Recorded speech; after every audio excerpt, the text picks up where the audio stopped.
presented in high definition.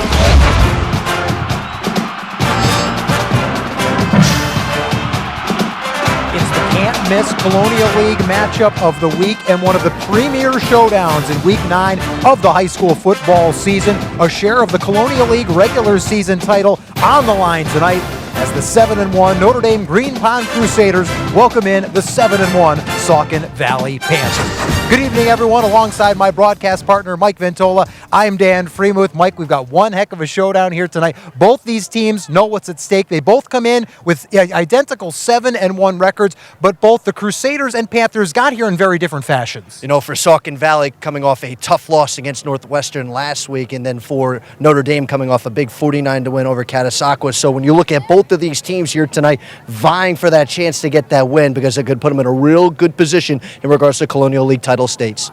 The Saucon Valley Panthers had not lost a game, as Mike said, until last week. They are guided by head coach Phil Sams in his third season at the helm for Saucon Valley. Talked about how his team actually might benefit from losing that contest to the Tigers a week ago. They made some mental adjustments coming into this week's showdown against the Crusaders. Coach Sams' group just 7-5 a year ago, but they've already matched that win total. They do most of their damage on the ground, averaging 416 yards of offense per game, but 329 on the ground, Mike, and that's in large part due to their primary offensive piece, senior running back Ian Sizik. Ian Sizik's explosive. He is going to be a big part of this offense tonight. Less than 200 carries and over 1,600 yards on the ground. If Saucon Valley wants to win this football game tonight, he needs to have a big night for Saucon Valley. Panthers do most of their work in the trenches. Meanwhile, for head coach Phil Stambaugh's group over on the Notre Dame side of things, they do most of their damage through the air. Coach Stambaugh in his 8th season guiding the Crusaders, 9-3 overall a season ago, 8-2 in the Colonial League, trying to match that win total here this evening. They average 444 yards per game, 300 of those through the air, though, and in large part thanks to senior quarterback Cole DeFranco. Cole DeFranco, he set all type of records here at Notre Dame, and you know, for Notre Dame, he's going to be a big part of their offense. He has been all throughout his career. If Notre Dame wants to win this football game here tonight, especially in front of this home crowd, I would expect Cole DeFranco to have a real big game. DeFranco, the leading passer both in Notre Dame school history and now in Colonial League history as well. Both the Panthers and Crusaders know what's at stake here tonight. A share of the regular season Colonial League title on the line here this evening. Starting lineups and the opening kickoff when we come back.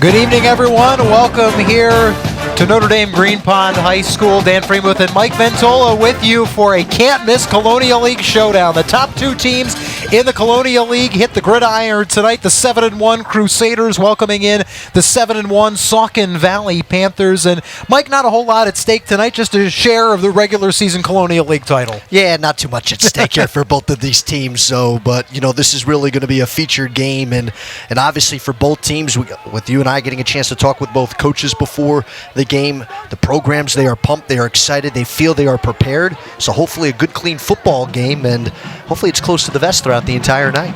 Both coaches echoed that sentiment of this is exactly what you play high school football for, the opportunity to play for a league title, and that's what both these teams will be playing for tonight. The winner this evening earns at worst a share of the regular season Colonial League title. We are underway in this one, the opening kickoff. Saucon Valley winning the toss, so they will receive the ball after halftime. So the Notre Dame Crusaders will take over on offense. Mike, as we take a look at our starting lineups, both offensively for the Crusaders and defensively for the Panthers. Yeah, you look at that offense for Notre Dame. Cole DeFranco, we've talked a lot about him. But David Sanders and Isaiah DeJesus, they've had good seasons for the Notre Dame offense. And you look at Saucon Valley's defense, I'm looking at that front three. You see a 4-3 or a 3-4 type defense here for the Panthers. It'll be an interesting look here for Notre Dame Green Pond. Starting lineups brought to you by Shafniski Electric. Crusaders looking to pass on first down, and the toss just up and over out of the reach of Isaiah DeJesus. One of those two big wide receiving targets, Mike, that you mentioned. Let's take a look at our keys to tonight's game, brought to you by First Northern Bank and Trust Company. Hey, look at the Panthers need defensive stops, have to try to keep Cole DeFranco off the field and control the clock with their running game. For Notre Dame, they want to keep that offense on the field, moving fast and an up-tempo type game plan. Talking to head coach Phil Sams for Saucon Valley, he doesn't think they were able to stop Notre Dame defensively once a season ago. Big part of that, Cole DeFranco, who takes off. He will use his legs. He does much of his damage through the air, but he's an agile athlete. He's able to make something happen on the ground, and this looks almost like it was a design quarterback draw, and DeFranco picks up enough for a first down to move the sticks. And sees it there with the tackle, so not only can he run the football, but making some defensive stops as well. DeFranco out of the shotgun will sling it out left side for David Sanders Jr. He'll tiptoe his way down the sideline. Going to be a gain of about 7 yards, bringing up second down and 3. Sanders on the season, the leading receiving target in the Colonial League. That is his 45th reception. That'll put him at 940 yards on the season. He leads the Colonial League in yards and touchdowns, 940 yards, 12 receiving scores on the year. DeFranco back out of the shotgun. He's got 3 wide receivers to his right. Motion man cutting in front is running back Christian Grego. Pass goes over the middle. It is hauled in by Andrew Darno. The junior wideout catches it just across midfield. Another first down for the Crusaders. Sticks will move into Saucon Valley territory. I like what the Crusaders are doing here, Dan, working underneath a little bit here on this opening drive. Not testing too much downfield just yet, but you got to like the way Notre Dame has come out of here in this opening quarter. Both of these teams can put points up in bunches. Out of the shotgun once again, DeFranco stepping up. He launches it to the outside, head of man, but it's just off the fingertips. On the right-hand side, looking for a big chunk of yardage, but coming up empty on 1st and 10. Andrew Darno looked like he might have had his hands on it, just dropping the football, and it was a really nice throw there by Cole DeFranco, but for Andrew there, he got a chance to just not be able to bring that football in. But you got to like there, Notre Dame testing that secondary of Saucon Valley. Crusaders averaging just over 40 points per game. Meanwhile, the Panthers allowing just 20 points per game. Saucon Valley was averaging only about 15 points allowed until they gave up 49 to the Northwestern Lehigh Tigers a week ago.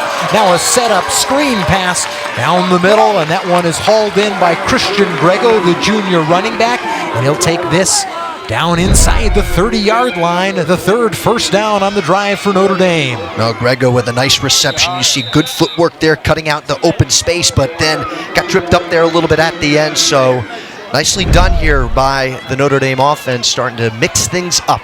They're just over a minute into the ball game, already 3 first downs garnered by the Crusaders.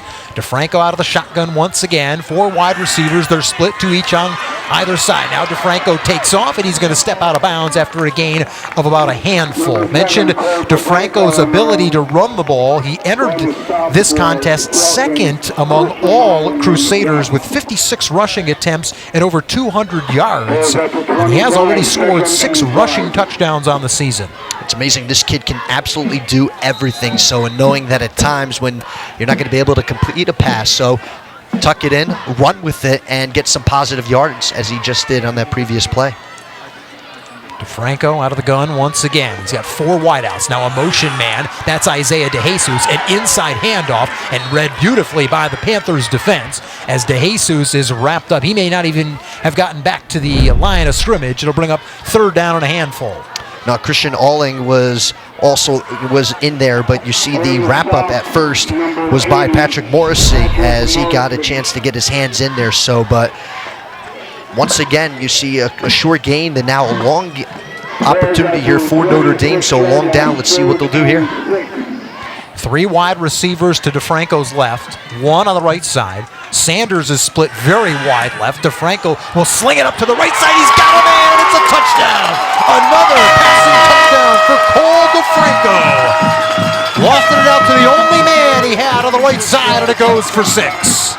Nice reception there by Ethan Aquino, and Aquino doing a nice job bringing that football in, and he had the defensive back beat the entire time. And, you know, that's what Cole DeFranco and this offense can do, score at any point. The 30th passing touchdown of the season for Cole DeFranco, his 86th career score with the Crusaders.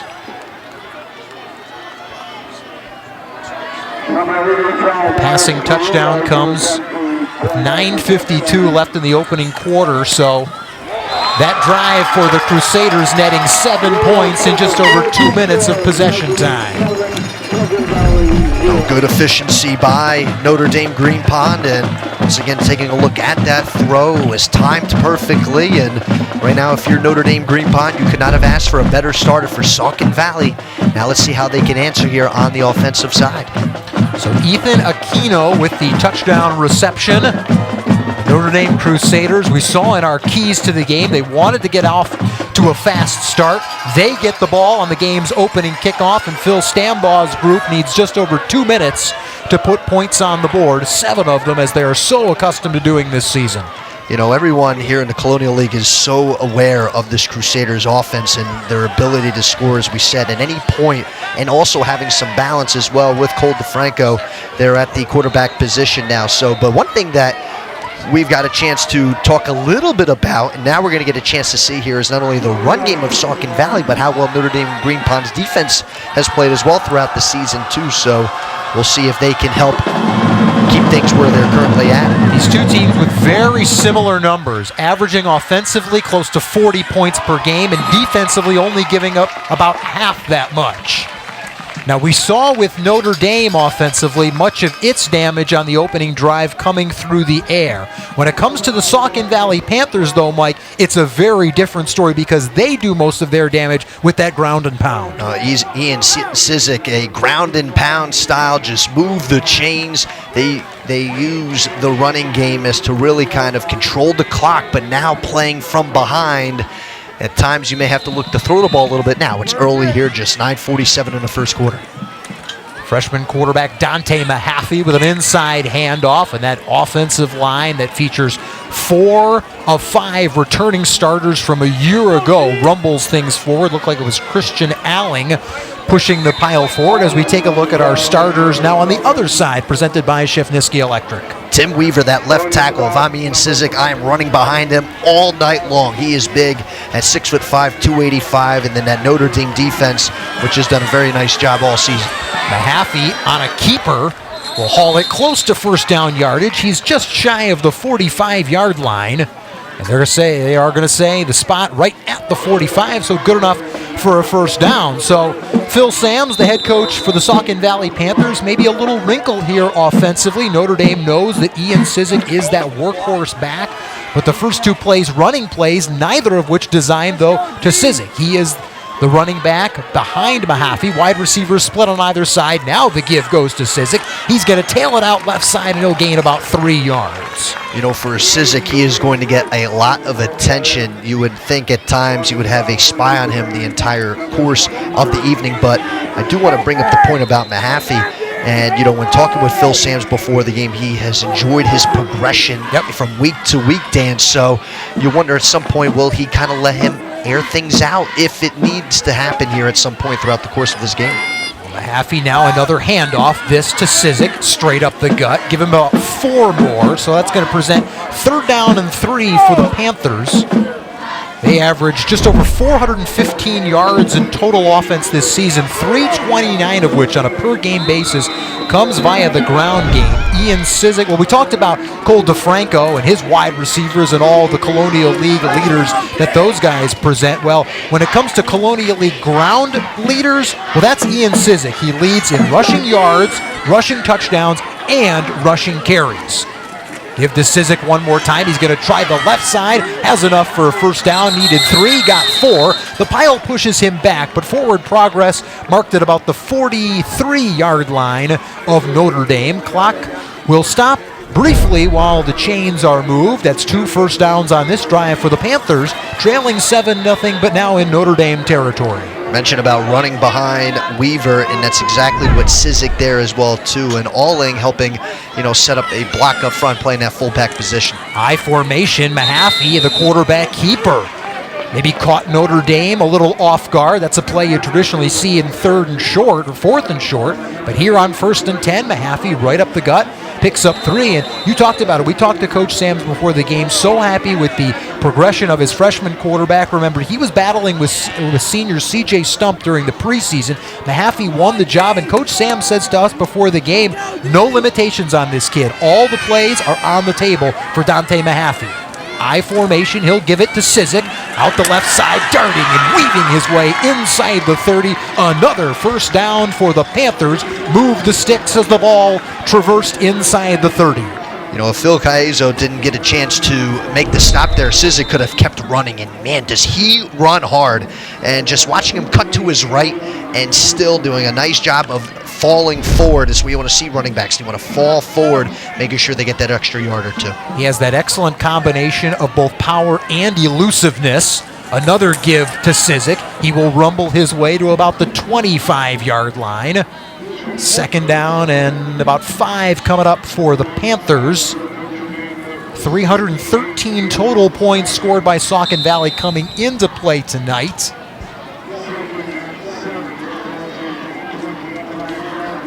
Notre Dame Green Pond's defense, and you've had some guys here throughout the season that have done a good job, but right now they've had no answer here for the Saucon Valley run game.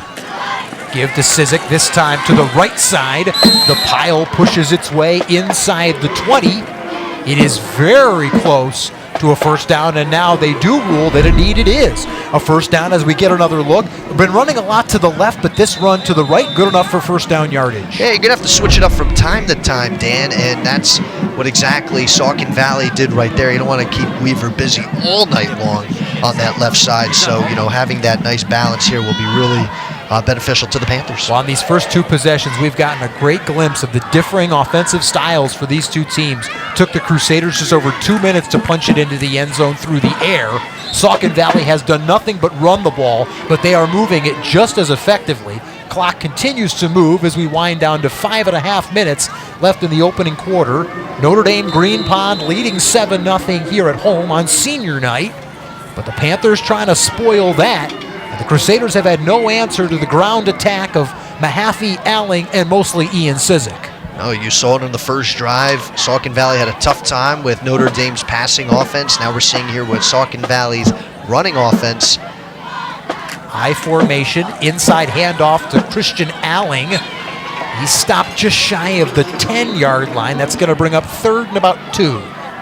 Now you get a short down situation here in Saucon Valley. I'm sure they're feeling good about themselves because they can obviously pick up a yard or 2 or more at any given points here. But, when you run a 3-4 defense like Notre Dame has, you got to really have some nice presence in that nose guard position. So you have to be able to secure things here. But, they've been running the football so much. Could we see play action here? Could we see the quarterback getting a chance to kind of move things around here? Certainly would be a time that they catch them off guard. Instead, a handoff to Cizik. He'll push his way inside the 10-yard line.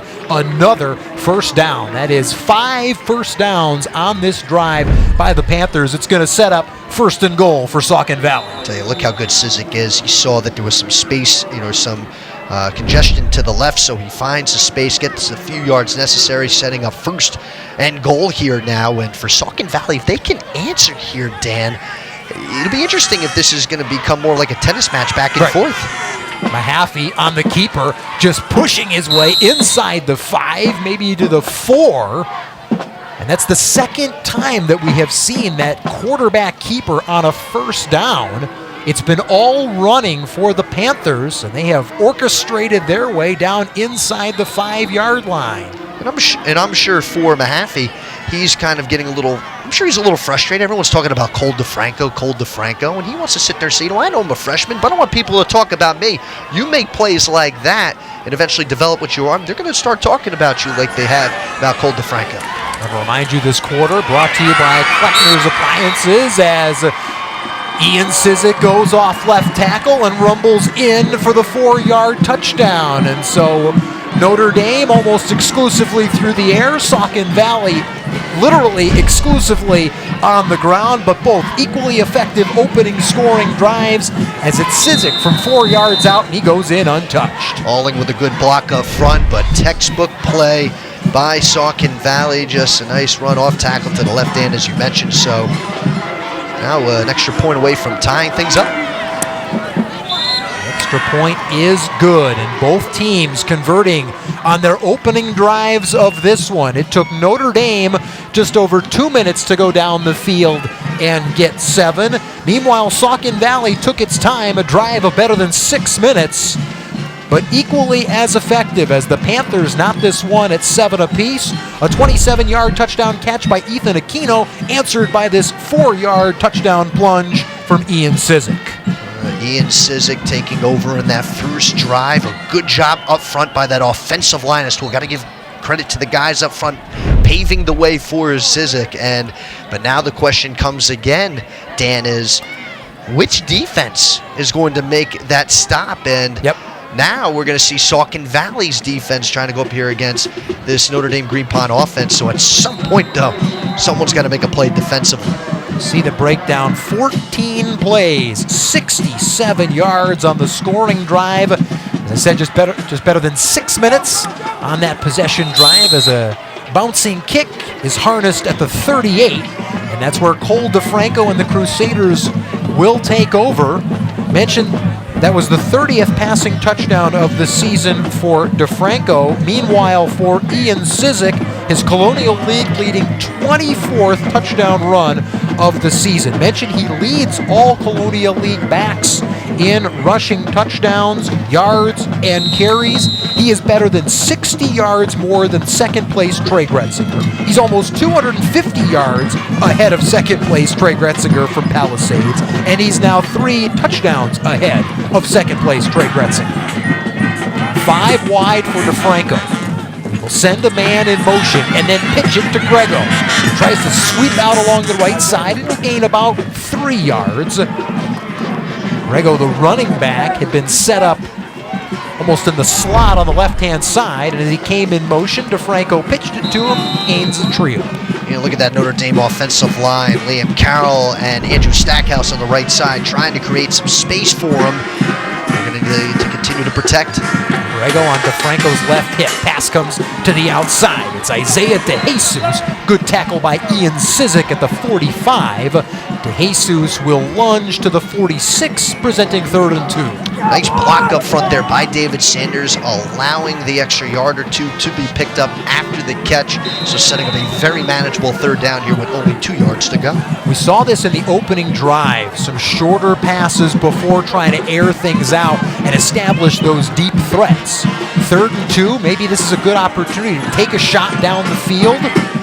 See what DeFranco wants to do.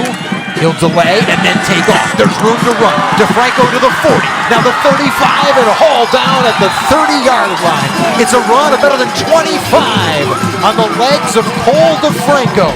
He can do so much damage through the air, but here on 3rd and short, he picks up a big chunk with his legs. I think it might have been a design play, because no sooner did he receive the football after the snap, he tucked it and ran. Didn't really give the receivers much time to set their routes. Now swings it out left side again for DeJesus. Hit almost immediately, but is able to wrestle his way for a few additional yards. We've got, as you see, our running clock up top. Exactly 2 minutes remaining in this opening quarter in a 7-7 tie here at Notre Dame. Dan Freemuth alongside Mike Ventola. So glad you could join us tonight.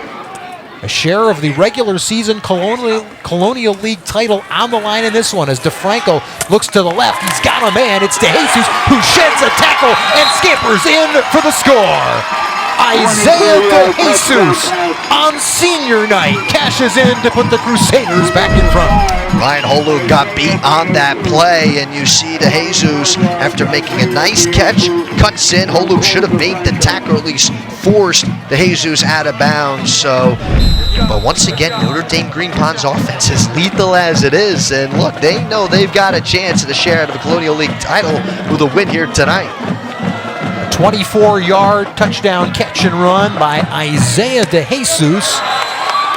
Point after slammed through for the Crusaders. Notre Dame 14. Have a 14-7 lead as we get another look at this one. A little run pass option. DeFranco kept it, slung it out to DeJesus, and what a nice job shedding that tackle before crossing the goal line. Like I said, Holub should have made the stop there, but right now, if you're Phil Stanball, you're very happy with what your offense is doing here. And you see the 5 plays, 62 yards in just under 2 minutes. So that's how quick Notre Dame Green Pond can score at any time. So for these Crusaders, really a picture-perfect type start. So now Saucon Valley looking to answer. But Dan, as you and I will continue to talk about throughout the evening, not only all the accolades from an offensive standpoint, but once again, defense.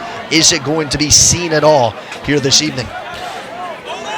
Should point out that passing touchdown for Cole DeFranco, his 31st of the season, now the 87th of his Colonial League career.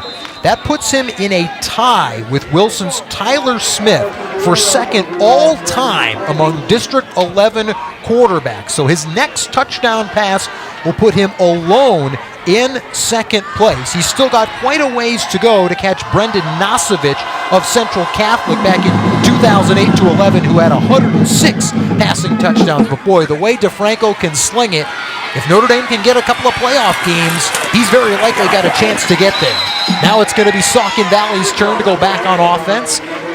It's the workhorse back, Ian Sizik, who hauled in the kickoff, and a pretty solid return here. And that's what Saucon Valley needed. Some good field position. Sizik getting a block up front. Got a nice block from Kelvin Gallard, the senior running back, and also can play linebacker as well too. So now, once again, after Sizik's returning the kickoff there, he is, I'm sure, going to have his number called here on this very first play. We thought going into this game that it had all the makings of who can be the first to make a defensive stop would very likely kind of swing that momentum pendulum in their favor, and that's exactly what we've seen so far. It's been all offense. Now it's Sizik on a sweep to the left side. He'll push his way out to about the 44-yard line, presenting second down and 3. You know, once Sizik received that football and the line did a nice job blocking for him, you could just see him picking up speed as he crossed over the line of scrimmage and went off tackle to the left. So nicely done by Sizik and good blocking up front. So, but the Crusaders, they haven't really had much to do defensively here in regards to being able to stop now with under a minute to go. The freshman quarterback Dante Mahaffey under center, an I formation. Give is to Sizik, looks to go to the right side, stepped away and dives forward, so he turned nothing into at least a little something. So he'll gain about a yard, bringing up 3rd and 1. That's a nice job there by Sizik. The Crusaders actually had delved into the backfield, and Sizik so elusive on those tippy toes, getting at least a yard. Like you said, making something out of nothing. He looked like he was dead man walking there in the backfield, but just slipped through, and it's a huge 3rd down here now for the Panthers. Ryan Holub split wide left. Riley Hudak to the right to give his inside for Sizik. Needed a yard, got plenty more than that. He'll pick up about 8, move the ball into Notre Dame territory. That'll move the sticks as well. First down conversion for the Panthers. Look at Weaver here on the left side, just absolutely taking care of what's in front of him, and that allowed Sizik to get the necessary yards for the first down. So, but looks like that's going to be the final play of this opening quarter. That play will indeed bring us to the end of the opening quarter. What an entertaining opening 12 minutes it's been. A couple of touchdown tosses for Cole DeFranco, sandwiched around a 4-yard touchdown run by Ian Sizik. The stars that we thought would shine have done exactly that, as Notre Dame has opened up a 14-7 lead after the opening quarter. Second quarter, when we come back.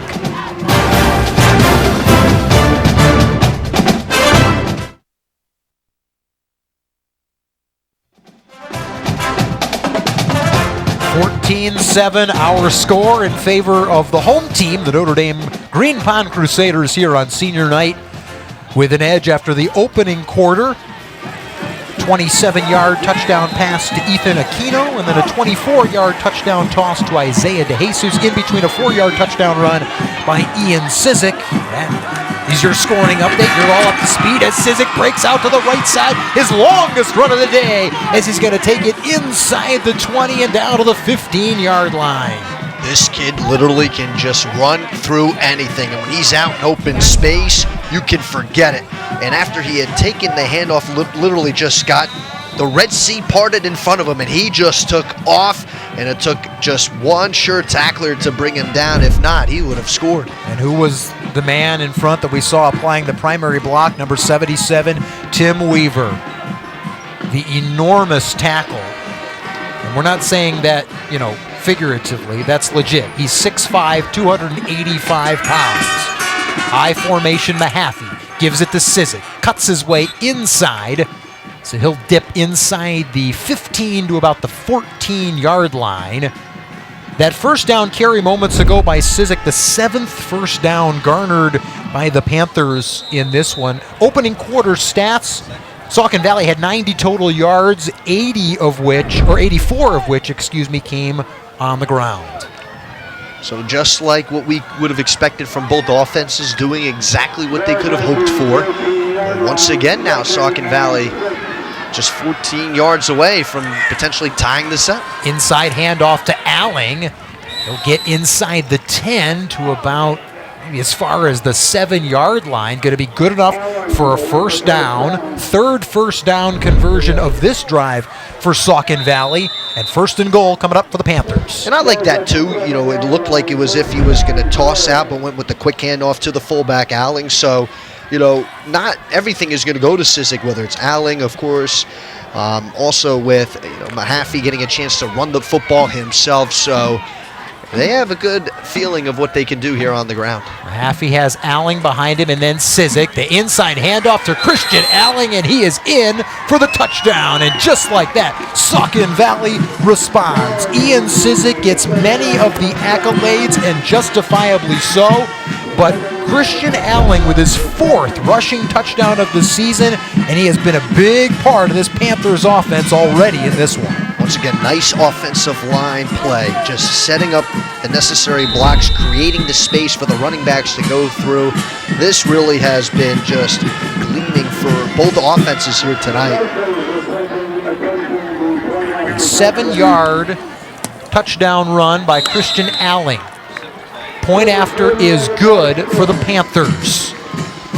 Just like that, we are tied once again. Sean Cyphers, the senior kicker, drilling that one right through the uprights. And we're locked at 14. They're locked at 14 right now, and we're going to get another look at Alling just going right on in, just making it very easy. And the first one to greet him there is Weaver. So, but now if you're Phil Stambaugh, you're Phil Sams, you're getting a chance to talk with your teams, and right now all eyes are on the defense, Dan. Yep. All right, what's it going to take to get the stop? So could it be something on special teams? We've seen both kicks have kind of bounced, so you wonder if the kickers are going to try to keep that route, maybe cause some sort of turnover. And, that's why I think maybe special teams could really be a factor here this evening. Well, it's cliche, but both coaches talked about it during the week. You have to find a way to win the turnover battle. They say it every single week. The team that wins the turnover battle more than likely is going to find a way to win the game. Neither side has committed a snafu just yet. We are early stages of the second quarter. The 14-14 game. This kick goes off the hand of a receiver and then is swallowed up at about the 42-yard line. And there, I'm not sure if that was intended for him to knock it down, but you know what? Ends up working out really well for Notre Dame Green Pond. So Ben Carlin, the junior running back who also plays defensive back, making that play for the Crusaders. And Dan, right now, if you're Saucon Valley, you're sitting here, my goodness, they have 1st and 10 on their own 42. This is not the type of field position, if you're Saucon Valley, you want to see the Crusaders start out with. Completely agree, but I do think when you look at that kick, there was a little confusion after it deflected off a hand, and in talking about, who's going to make that first little miscue. If you can get a takeaway on special teams, that can go a long way. DeFranco under center, ball is tipped up in the air, but David Sanders able to haul it in. He is met by a host of Panthers, but the height of Sanders checking in at 6'4", able to go up and get this one after it was swatted at the line by Tim Weaver. Sanders able to haul it in. Gain of a handful. Second down coming up for the Crusaders. You could thank the gene pool for that reception as well. Like you said, 6'4", because the defense behind him literally had no chance. If he were a few inches shorter, it could have been trouble for the Crusaders. 5 wide for Notre Dame. Grego in motion. Handoff goes to him across the 50. There is a flag on the play as he is pushed out of bounds inside the 45-yard line. But let's check the laundry and see what our first penalty is in this evening's affair. Totally clean first quarter. First infraction of the game coming right here, and it's a hold on the offense, so that's going to back up Notre Dame. Usually, as you know, Dan, you see a flag that quickly, and more times than not, it is going to be some sort of holding play. The referee, Dennis Rary, getting a chance to, of course, call the signals out here tonight for the officials, and that, of course, now is going to be Notre Dame going back a few yards. Just to wrap up our officiating crew tonight, as you mentioned, Mike, our referee is Dennis Rayrig. The umpire is Michael Attia. Linesman is Mike Sotto. The line judge is Drew Dangler, and our back judge is Rick Lehman. DeFranco out of the shotgun, setting up a screen. He dishes it to Sanders. He's got some open space out across the 50 and close to first down yardage. Should be good enough for a first down, and it is. On 1st and 17, Sanders gets 17 and an inch. Nice screen over the middle and a big pickup by the big wideout. And you're thinking when the receiver coming across and making a catch like that, and that's why you throw a screen and hoping to catch the defense off guard, but to give up 17 yards in the first down, you can't do that if you're Saucon Valley. Shotgun formation, handoff inside to Grego, goes up the middle and gains only about a yard. That on 1st and 10, so now we'll present 2nd down and 9.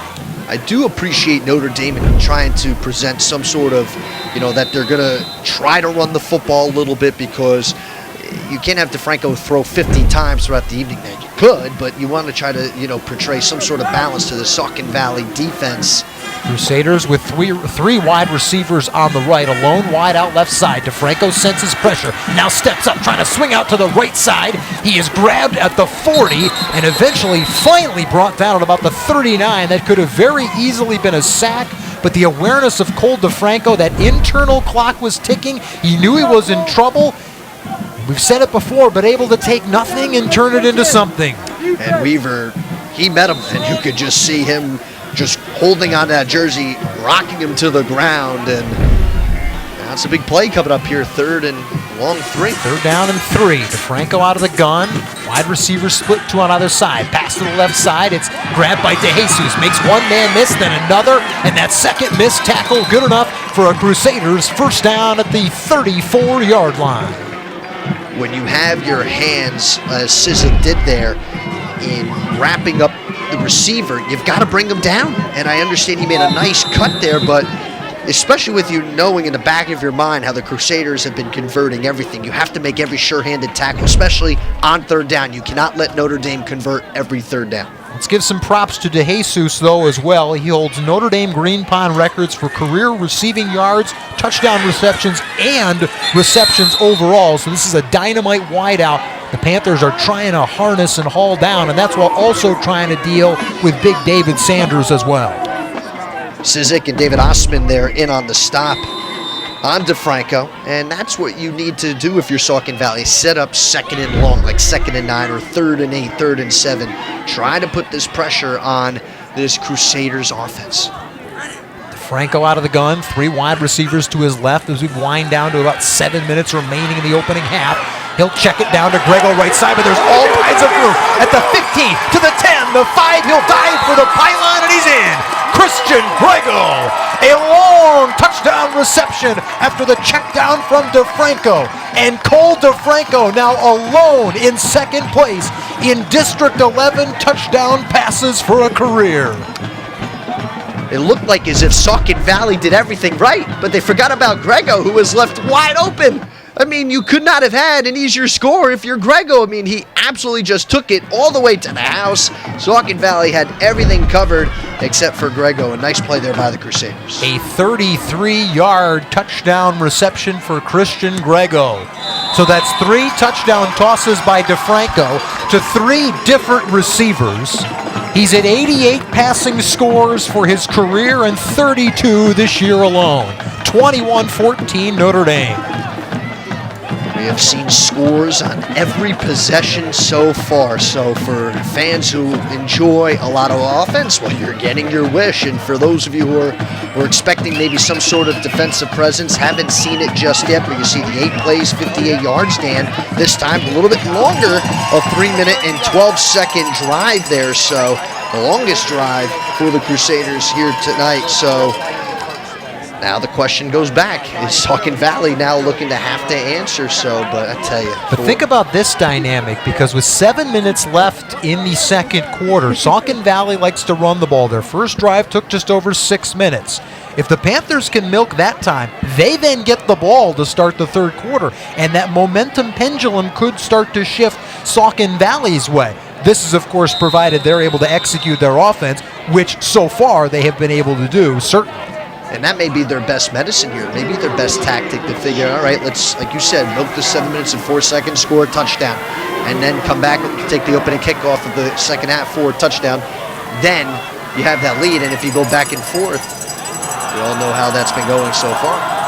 Alex Garrido will kick it away for the Crusaders. It's a booming kick, hauled in at about the 13-yard line. Alling fakes a reverse handoff and then tries to go up the gut. He slips a few tackles and does a nice job working his way out across the 30-yard line, and that's where Dante Mahaffey and the Panthers will take over.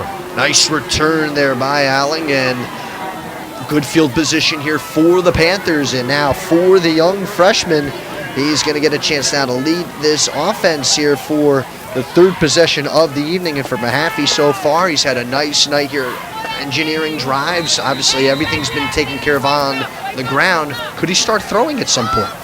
Well, he's coming off his first double-digit completion game of the season. Went 10 for 20 in that loss to Northwestern Lehigh. The give is to Cizik. He'll go right up the gut, pick up 10, and move the sticks. And Cizik again. And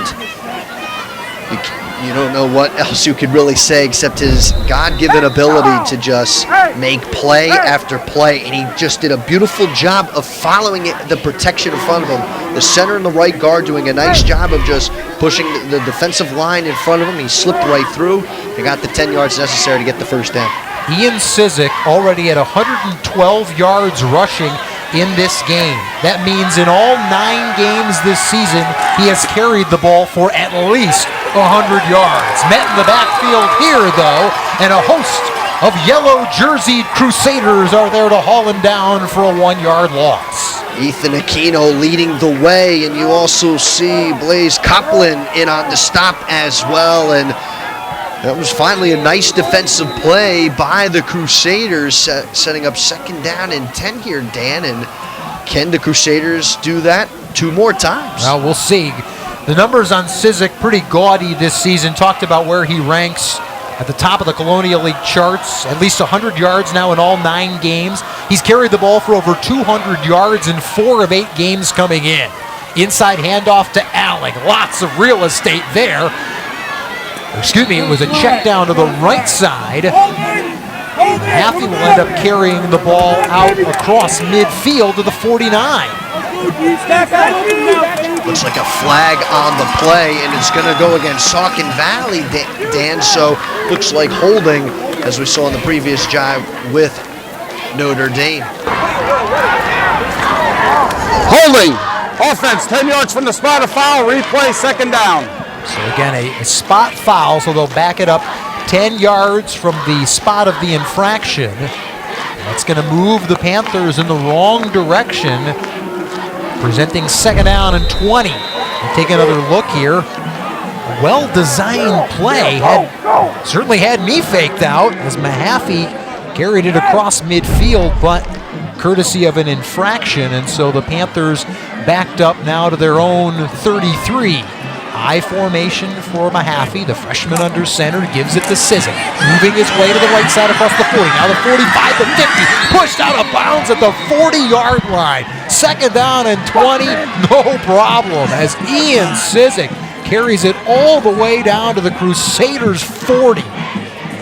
That's a blow to Notre Dame's defense. Because you're sitting there and you're thinking, Dan, all right, we got a second down at 20. We're feeling good. But just like that, Cizik erases all type of hesitation by the Saucon Valley squad. Of course, fan base sitting there thinking, all right, maybe now is this the time Notre Dame gets that stop, and now it's a new set of downs here and a fresh breath of life here for the Panthers. How about Ian Cizik at the end of that run? Not content just stepping out of bounds. He lowered his shoulder into Derek Burlett's trying to get an extra yard or two.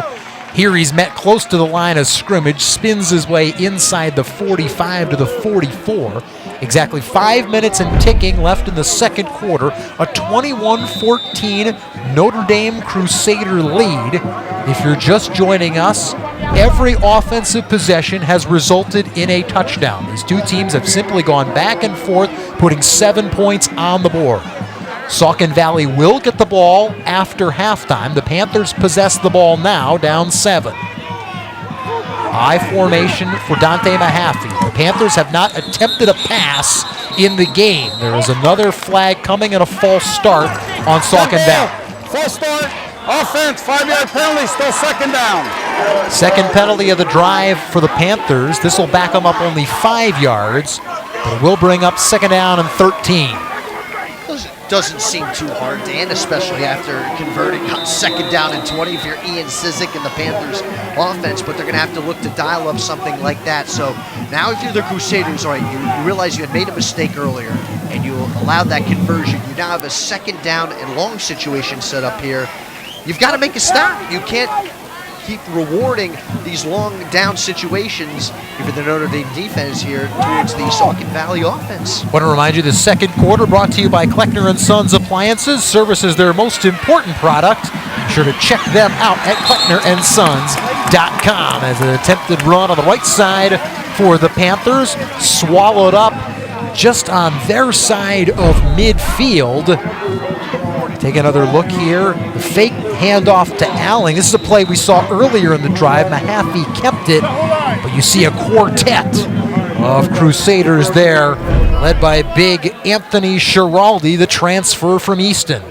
Dante Mahaffey now, it's going to be interesting. Does he finally get a chance to step back and throw, or do they just look to the clock here and say, you know what, let's run it, and maybe our defense here can keep it a 7-point game going into halftime. Two wide receivers on the left. Fakes the handoff, so Mahaffey tucks it back. Shotgun pass, slung out to the left side and hauled in beautifully by Justin Clements. It does appear to be shy of the first down, but what it does present is fourth and very manageable. I would say they would absolutely go for it here. There's no reason why you don't, but I love that throw by Mahaffey for a freshman. That's a big-time throw. You see juniors and seniors making that type of throw. You don't see freshmen making that throw all too many times, especially in that pressured situation. Well, and especially considering we played 21 minutes of football and he had not been called upon to throw the ball once. Now, Saucon Valley's only attempted one field goal all season. They missed that, so they go for it on fourth down with Cizik. He'll plunge his way to the right side. Good for a first down, but a penalty flag is thrown. Third flag on the drive. It appeared to be a face mask, so that would go very likely against Notre Dame as we get another look at the Cizik run. Face mask on the defense, that'll be added to the end of the run. Great spot there. First down. Great shot by our guys at the sideline, too. A great look at it there as Cizik hit the turf. That face mask tugged to his left, so tack 5 more on top of the first down garnering run. So 2:31 left in the opening half. The clock stopped. Ball at the 28-yard line, and the Panthers down 21-14. That is a huge plus there, getting those few extra yards for the Panthers. And now they can sit up there and have all 3 timeouts, so they can take their time here and not have to worry about rushing it in you. High formation, give to Cizik, left side, darting his way inside the 15. They'll mark it at about the 12. Another first down run for Ian Cizik. Talked about how he's already rushed over 200 yards in 4 of 8 games coming in. He might rush for over 200 yards here in the opening half. and how well has he done, but you have to credit that offensive line. They are making the necessary blocks for him, and he's just taking it the extra step. He's running hard. The feet are constantly moving, Dan. It is all but just you sit back and sit there, you're in awe of how well he has played. Christian Alling, the fullback. Ian Sizik, the tailback, behind freshman quarterback Dante Mahaffey under center. Wide receivers split on either side. Handoff to Sizik, left side. Not much room to maneuver. He is met almost immediately. A very minor gain, if any gain at all. And that was a good stop there by Notre Dame's defense, as you see the wrap-up there. That's Schiraldi getting in there again for another big stop. Anthony Schiraldi making a good stop, as you mentioned, Dan. And now you have a minute 12 and counting here, and you still have your timeout, so you can still run the football here. But this again setting up where Saucon Valley is basically going to end the opening half with the ball and then get it at the start of the third quarter. A timeout has been taken by Phil Stambaugh for Notre Dame, sensing that the Panthers trying to wind this thing down to halftime, so the clock stopped with 1:04 to go in this opening half. I want to remind you that our timeout's brought to you by ABE Doors and Windows, family owned and operated for over 40 years, offering the most energy efficient windows, entry doors, and garage doors, all at a great value. And I like the timeout here by Notre Dame because, like you said, Dan, especially if Saucon Valley does get into the end zone here, and they're thinking, all right, maybe if we have, 40 or 50 seconds left, maybe we got a chance to throw a couple pass plays here. But I think it's also, too, kind of giving the defense a chance to recollect themselves and maybe try to make a stop here and force a 4-down situation here for Saucon Valley. But if you're Saucon Valley right now, you do not change your game plan. You continue to run the football. That's what's gotten you to this point, whether it's Ian Sizik, whether it's Alling, or whether, of course, it's Dante himself, the quarterback, getting a chance to run with it. You continue to run the football. Throwing the football, you don't want to stop the clock because you don't want to give Notre Dame any chance if they were to get the ball here with soon to be less than a minute to go. You see the numbers for Sizik, jaw-dropping to this point, already over 150 yards on 21 carries. Fakes a pitch. Now it goes inside to Christian Alling, but that's going to go backwards as he's hauled back at the 15-yard line. Loss of a couple. Clock continues to run until now. Timeout taken this time by Saucon Valley. You know, obviously, like I said, I want to see Saucon Valley continue to run the football. But a misdirection or that type of call right there, I'm not sure if that's right necessary. I would still continue, just go straight handoff or a pitch.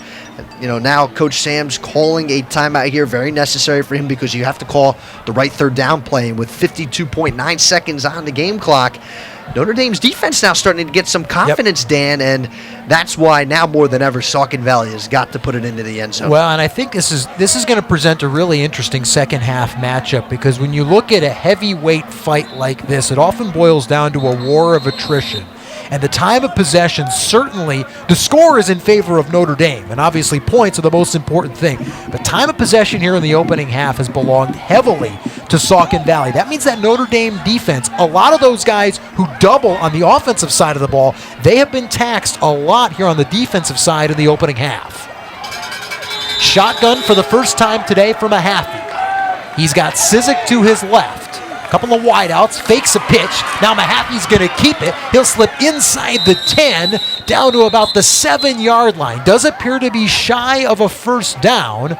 The first down marker is at the 5-yard line. Get another look here. Mahaffey faked the pitch, then started out on the right side trying to weave his way. Legal formation on the offense, 5-yard penalty, 6 men to line of scrimmage. Replay, third down. That right there is something that just cannot happen here. And whether it's late in the second quarter or late in the fourth quarter, and now 5 yards that you have to make up for, and you have third down here and now at 17 yards. It's going to be interesting to see what Coach Phil Sams will call. Will he want Mahaffey to throw here? I don't think so. He may still want to stick with the run game, but now with the clock going, Saucon Valley, they need to get up to the line here and call a play. That's such a tough penalty, too, because not only does it back you up 5, but it negates a positive gain of 9 yards, and now a timeout. Timeout, Notre Dame. Notre Dame will take a timeout, so maybe sensing they've got a chance to get the ball back here before halftime. Another timeout brought to you by ABE Doors and Windows. So this chess match here late in the opening quarter, it was all up-tempo, high-velocity, high-octane offenses until now. When you get in tight quarters and all of a sudden mistakes start happening and little miscues here and there, how does that open the door for either Notre Dame or Saucon Valley to find a way to take advantage? I think for Notre Dame defensively here now, what it's going to allow them to do, and I talked about the confidence, but it's allowing them here with a timeout to be taken to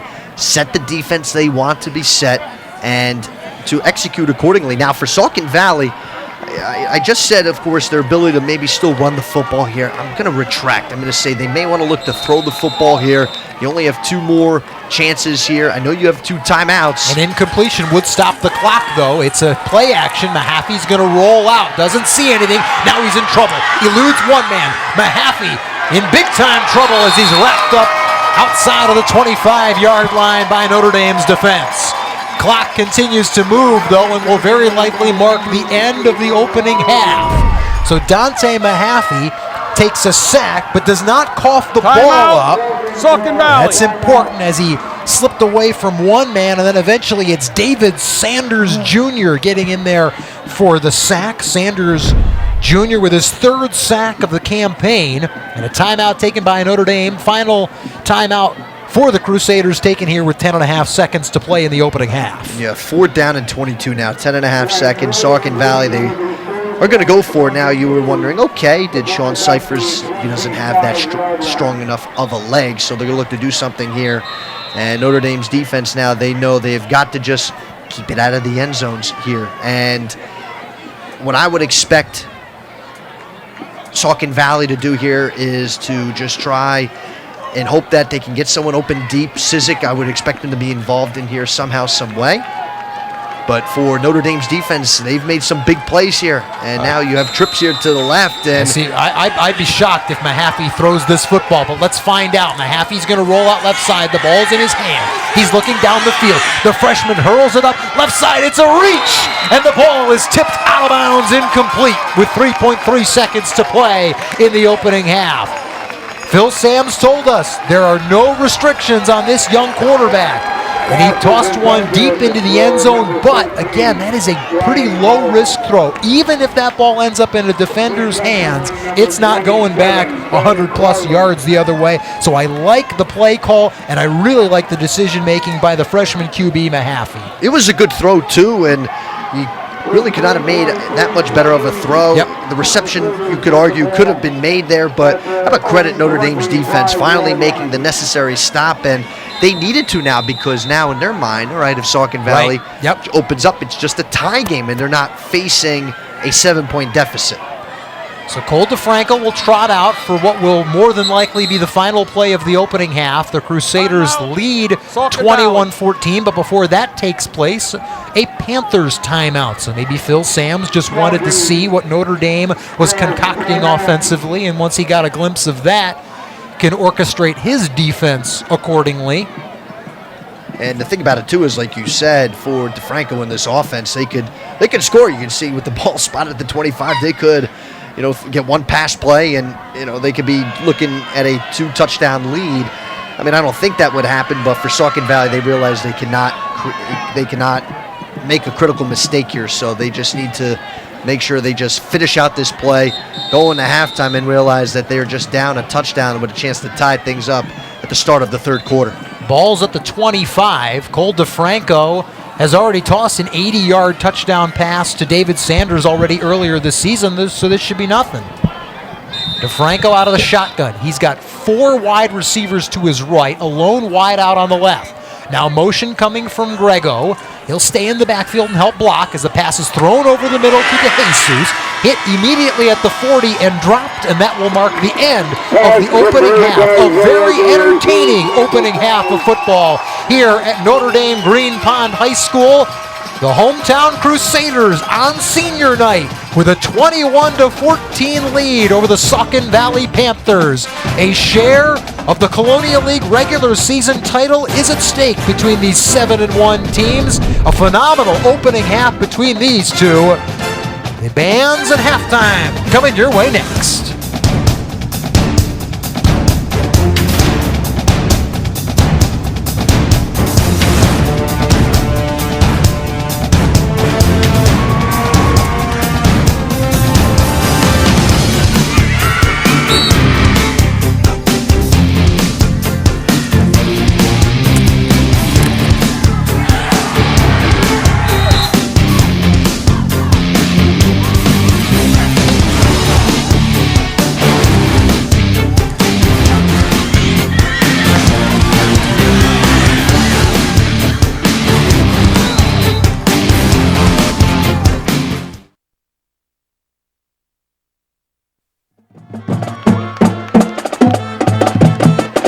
(21-14) our halftime score. Halftime, a great opportunity to enjoy the sights and sounds of our marching bands in attendance tonight. Let's first hear from the Notre Dame Green Pond Marching Band.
Nearly set for second half action here at Notre Dame Green Pond High School, where the Crusaders own a 21-14 edge after the opening half. A very entertaining opening half of football in this can't-miss Colonial League matchup.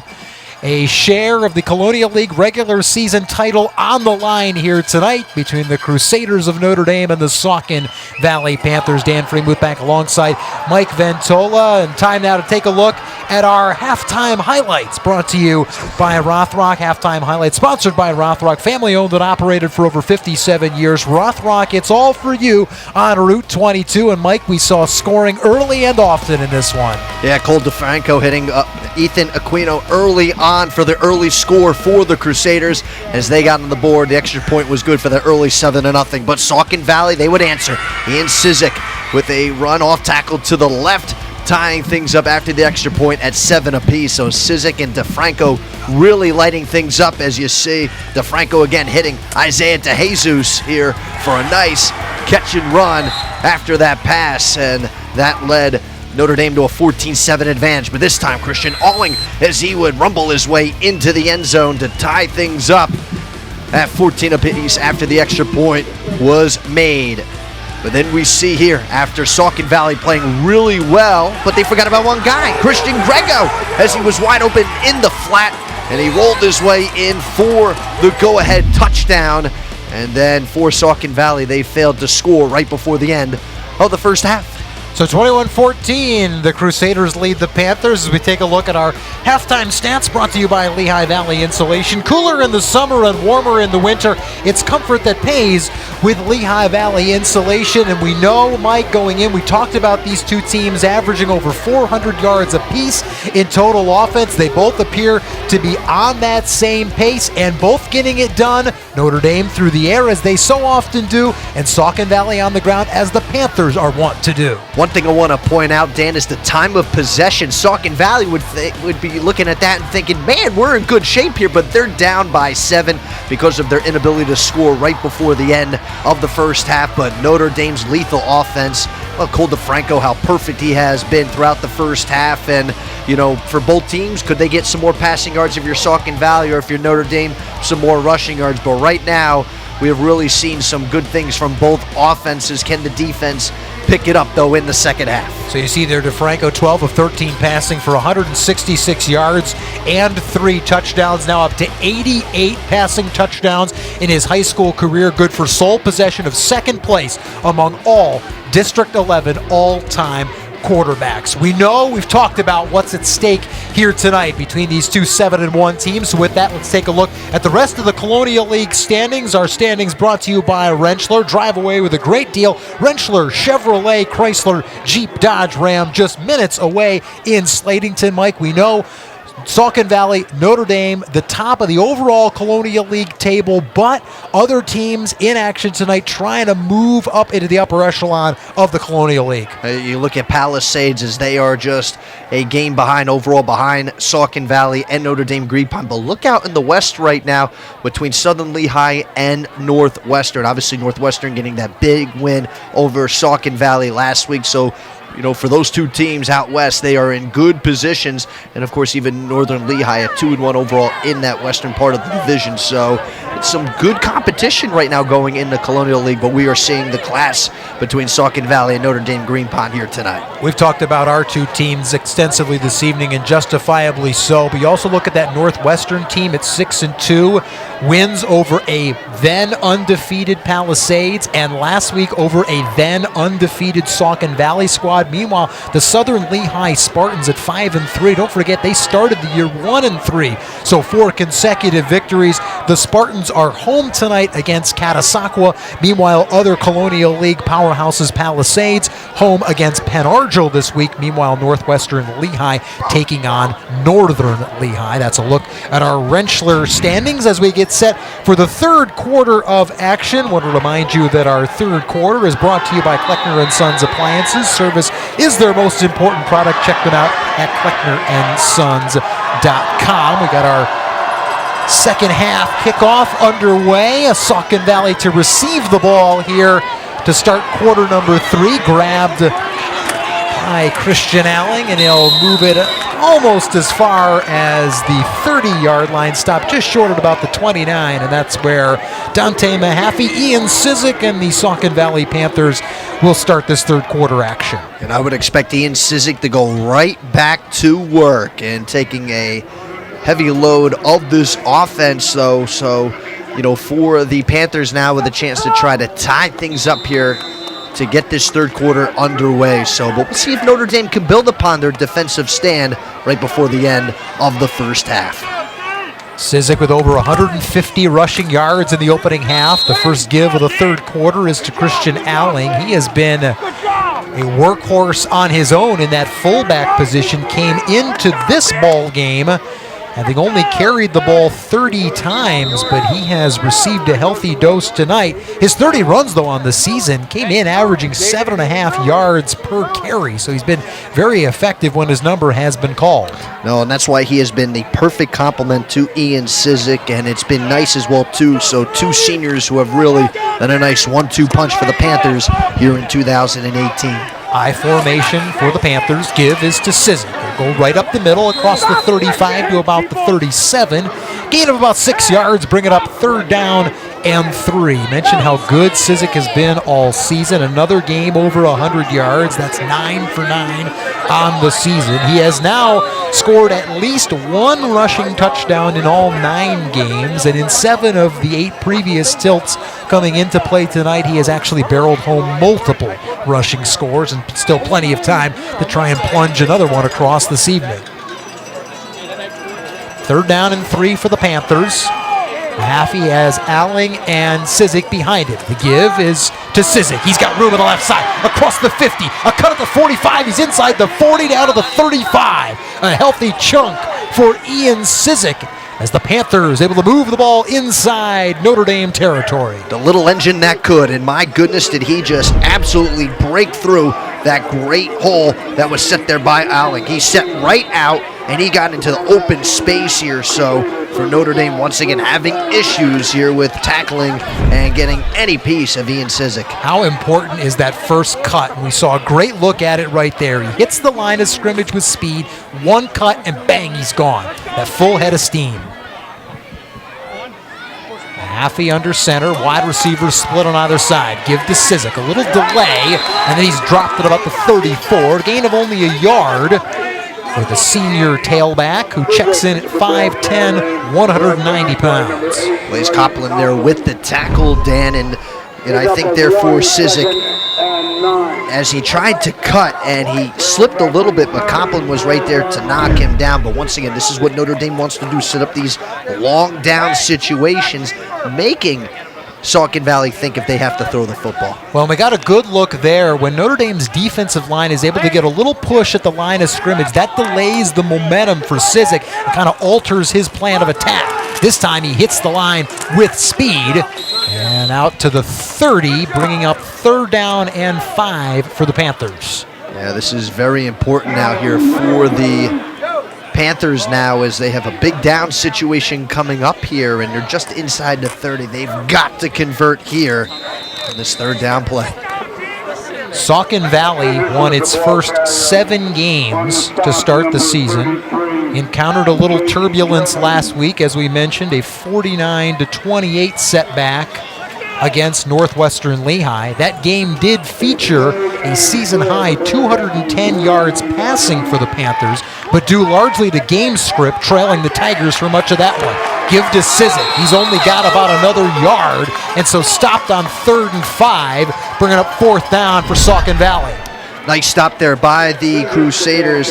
Phil Caiazzo got the initial tackle there on Sizik, and now setting up 4th down, but a long 4 here, and going to be very intrigued to see what Phil Sam's call. And he called the run on a 4th down play at the end of the second quarter, so they're not going to be afraid to go to the run here, but also could they look to use Sizik as a decoy? My guess now here with the shotgun here. Wouldn't be surprised if that's the route. So Mahaffey 5 yards deep out of the gun. He's going to toss on a trick play and sweeping out of the right side. Good for a first down and a whole heck of a lot more as the toss goes to Ryan Holub, the senior wide receiver. Some trickeration from Phil Sams and the Panthers, and it nets a critical first down. Loved how Dante Mahaffey just absolutely, without hesitation, flipping it, and it looked as if it was going to be a run to Cizik, but get a nice play there on fourth down. Nicely done there by Saucon Valley. That's the kind of play you know the Panthers have in their back pocket, and they know exactly the moment in the game when it's time to call it, and Phil Sams dialed up a beauty. New set of downs, give inside to Alling, and Christian Alling just trying to plunge his way inside the 10. It is first down, first down for the Panthers, 1st and 10 at the 15. That carry by Alling gains 6, going to bring up 2nd down and 4. Now for the Panthers here, just going right back to what they do well, and that's just continuing to run the football here, and whether it's an I formation or a single setback look, and we're going to see the I look here, and wouldn't be surprised if this goes right to Cizik. There it does, right side, then he's going to cut it back toward the goal line. Is he in for the touchdown? Yes, he is. Ian Cizik with his 2nd touchdown of the game. Make it 8 games this season with multiple rushing scores. It's a 9-yard touchdown scamper for the senior, and the Panthers are an extra point away from tying this one at 21. Alling just does a nice job of setting up the block, and all Cizik did was just followed suit. So pretty simple play there for Saucon Valley, but this running offense here for the Panthers, it's electric, and it's been more importantly entertaining to watch. Extra point coming, and it is blocked by the Crusaders. Jake Gillen barreling down off the edge. Defense. But we're going to have to do it again. Looked like Jake Gillen got in there too early, and so we'll do it all over again. What looked at the time like it could have been a pivotal block is going to come back. Now, if I'm seeing this correctly, yeah, they're going to go for 2. because I think that kind of scared them a little bit. And now we see the offense on the field. It also does move the ball a tad closer to the goal line. So it's you gain an extra yard, and Phil Sams is going to gamble and go for 2. Down 1. Mahaffey under center, 3 backs behind him. Mahaffey tried to just plunge forward. Did he get enough? No! The 2-point try falls short. Notre Dame maintains a 1-point lead. So Mahaffey is denied, and that 2-point conversion now may come back to haunt him. And I understand that you get a couple inches closer there, and I understand you have a lot of faith in your offense in its ability to run the football. I mean, evident of what we've been watching all night, but sometimes to go for 2 this early in the game, I don't know if that's the right call there. So, but you know what? The Panthers, they've scored pretty much on every possession throughout the course of the night, so they believe in their offense, but their defense hasn't shown much against this Crusaders offense, Dan, and that's why not just kicking the extra point concerns me. Well, it's a Crusaders offense that hasn't been on the field since the early stages of the 2nd quarter, save that one play at the very end with 3 seconds left in the opening half, but hasn't really had a whole lot of momentum, and so maybe thinking we've got a chance to try and take momentum. It's a gamble play. That one didn't pay off, but what it does is there's so much football still left to be played, plenty of time to get those points back, as the Crusaders will take over at the 44-yard line, leading by a point in this battle of the top 2 teams in the Colonial League. And we're going to get a look, at least for the first time in what seems like quite a while, at quarterback Cole DeFranco, who's going to go back to work. 12 of 13 passing so far, and he's already hurled 3 touchdown tosses. A lot of time, as you mentioned, they are rested. A lot of time for he and the rest of his offensive unit to talk things over and to figure out, once they were to take the field, how are they going to go about doing things. And to me, it's quite simple, Dan. Just do what you've been doing. You've scored every time. And DeFranco, who has just 1 incompletion, has been fantastic here, and what's been the biggest game for them all season long. As Grego on his left hip motions De Jesus to the right side. trying to set up a screen in traffic. It's hauled in by David Sanders. Makes one man miss, then another. A stiff arm, and he's down to the 41. David Sanders Jr. at 6'4", 190 pounds, a big boy, but still pretty elusive in tight quarters. If I ever need anything sewed, I'm calling Cole DeFranco. He absolutely threaded the needle on this pass. And you watch here on replay, I mean, just him a quick step back and just absolutely throwing over 2 defenders right where it needed to go. And obviously the run afterwards getting the much-needed first down. 3 wide receivers on the left, an inside handoff to Grego. Not much there, but a penalty flag flies. Looked like maybe some contact up top on Grego. We'll wait for the assessment from our 5-man officiating crew here tonight in Notre Dame. Face mask penalty coming up against the Panthers. So that'll give the Crusaders a little added chunk of 5-yard yardage. face mask, that'll be added to the end of the run, and we'll still have first down. Can't be giving penalties like that to Notre Dame, especially after you just saw on the previous play, Dan, and that's where Saucon Valley, though a young team too, they, having some youth, and this is where they're going to get a chance to learn here as this game goes on. So first down and 4 after the face mask. DeFranco out of the shotgun, looking left. He's going to fire it up top. Got a man left side, and he hits him for another Cole DeFranco touchdown. It's Kobe Smith, this time hauling it in. A 35-yard touchdown reception. The 4th TD toss of the game for the dynamic DeFranco.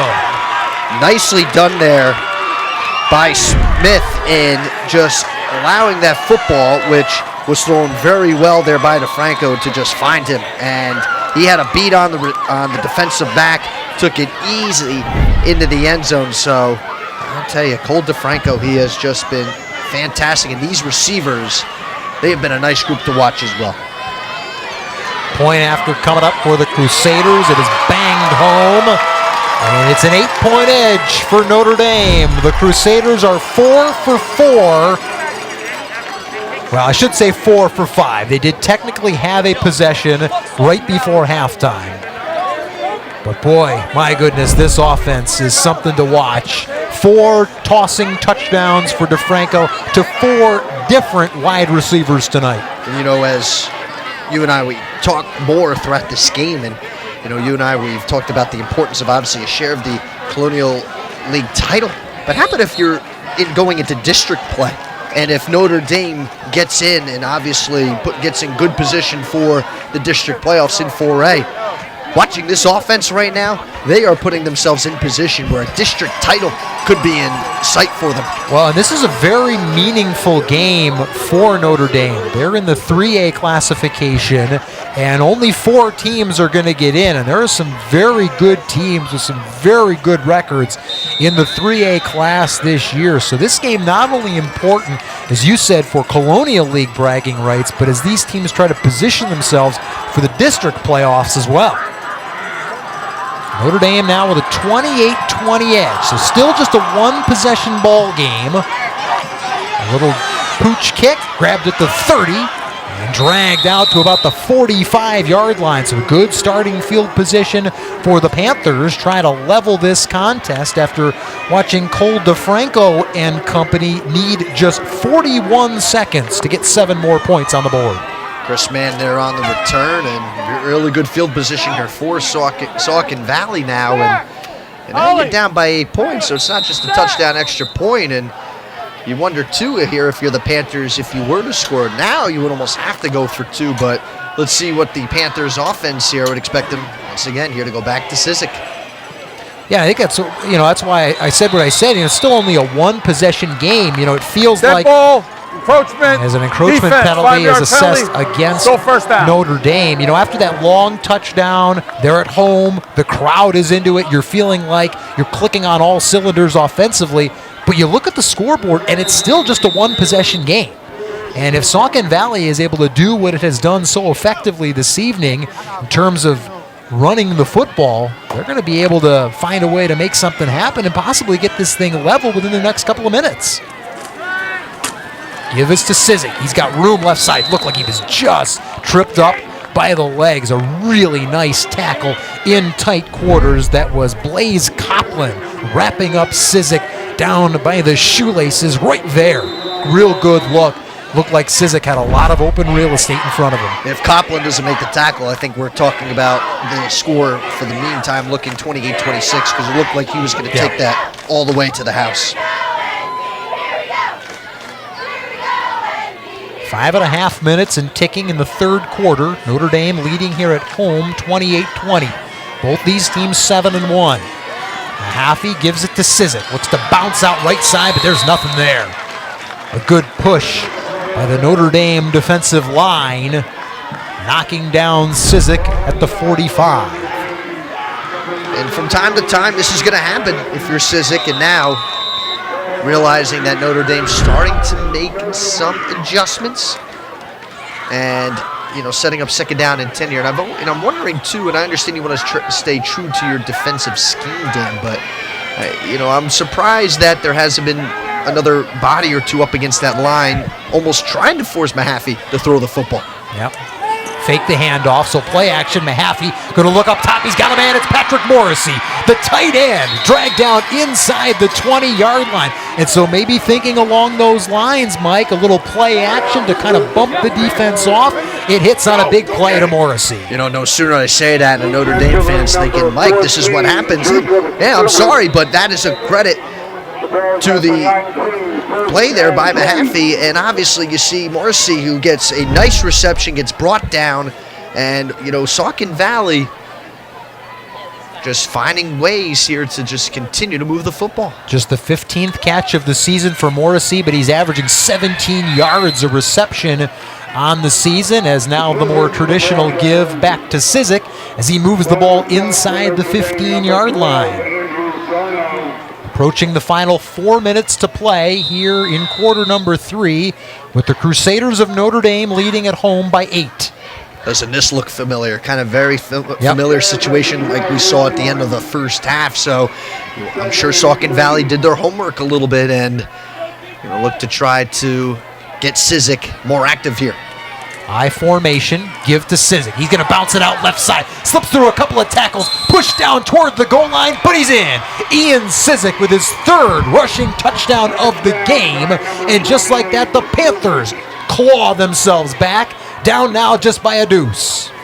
So Ian Cizik scoring his 2nd touchdown here in the 3rd quarter, and he gets a lot of space, though, and you see 2 Crusaders getting hands-on, but not enough to get him down. And as we talked about, Dan, they are going to go for 2 points. Yep. So, and this is a situation, too, where, with as much time that's left in the game, you don't have to go for 2 here. They could kick the point, but Phil Sams going to pull the trigger. He's got a trio of guys in the backfield. It's a pitch to Cizik. He's going to dance his way to the right side, and he's in. The 2 points are converted, and just like that, we are deadlocked at 28. A huge 2-point conversion, and you put the football in the hands of the player that has brought you the most success, and that is Ian Cizik. He was not going to be denied there, and it has set up a brand new ball game here, and kind of what we expected here, some more back and forth. And we're going to continue to look at the defense, but look at that, even just going through a couple of Crusaders to get that 2 points. I thought it was interesting. Our guys got a great shot after the last 2-point conversion try failed. Remember, that ball did not go to Cizik, and our guys got a good shot of head coach Phil Sams talking with Ian Cizik, and he looked a little frustrated. You don't want to read anything into it, but obviously a guy who's been a workhorse back for this team. His number is called on this 2-point try. It caps a 6-play, 55-yard drive that takes just over 2 minutes. A 14-yard touchdown run by Ian Cizik got them to within 2, and then Cizik plunges home the 2-point conversion to make it a 28-28 ball game. Notre Dame takes the ensuing kickoff. Crusaders can only get as far as the 25-yard line. 3:35 to play in the 3rd quarter, and it might as well be that we're just starting from square one right now, all level at 28. I was about to say, it seems like it's the first quarter all over again. Like there was a block in the back going against Notre Dame, Dan, so this will push Notre Dame back a few yards. Illegal block in the back on the return. 10 yards from the spot of foul. It'll be first down, Notre Dame. So that'll back Cole DeFranco's boys back a little bit. DeFranco, 4 passing touchdowns in this evening's ball game.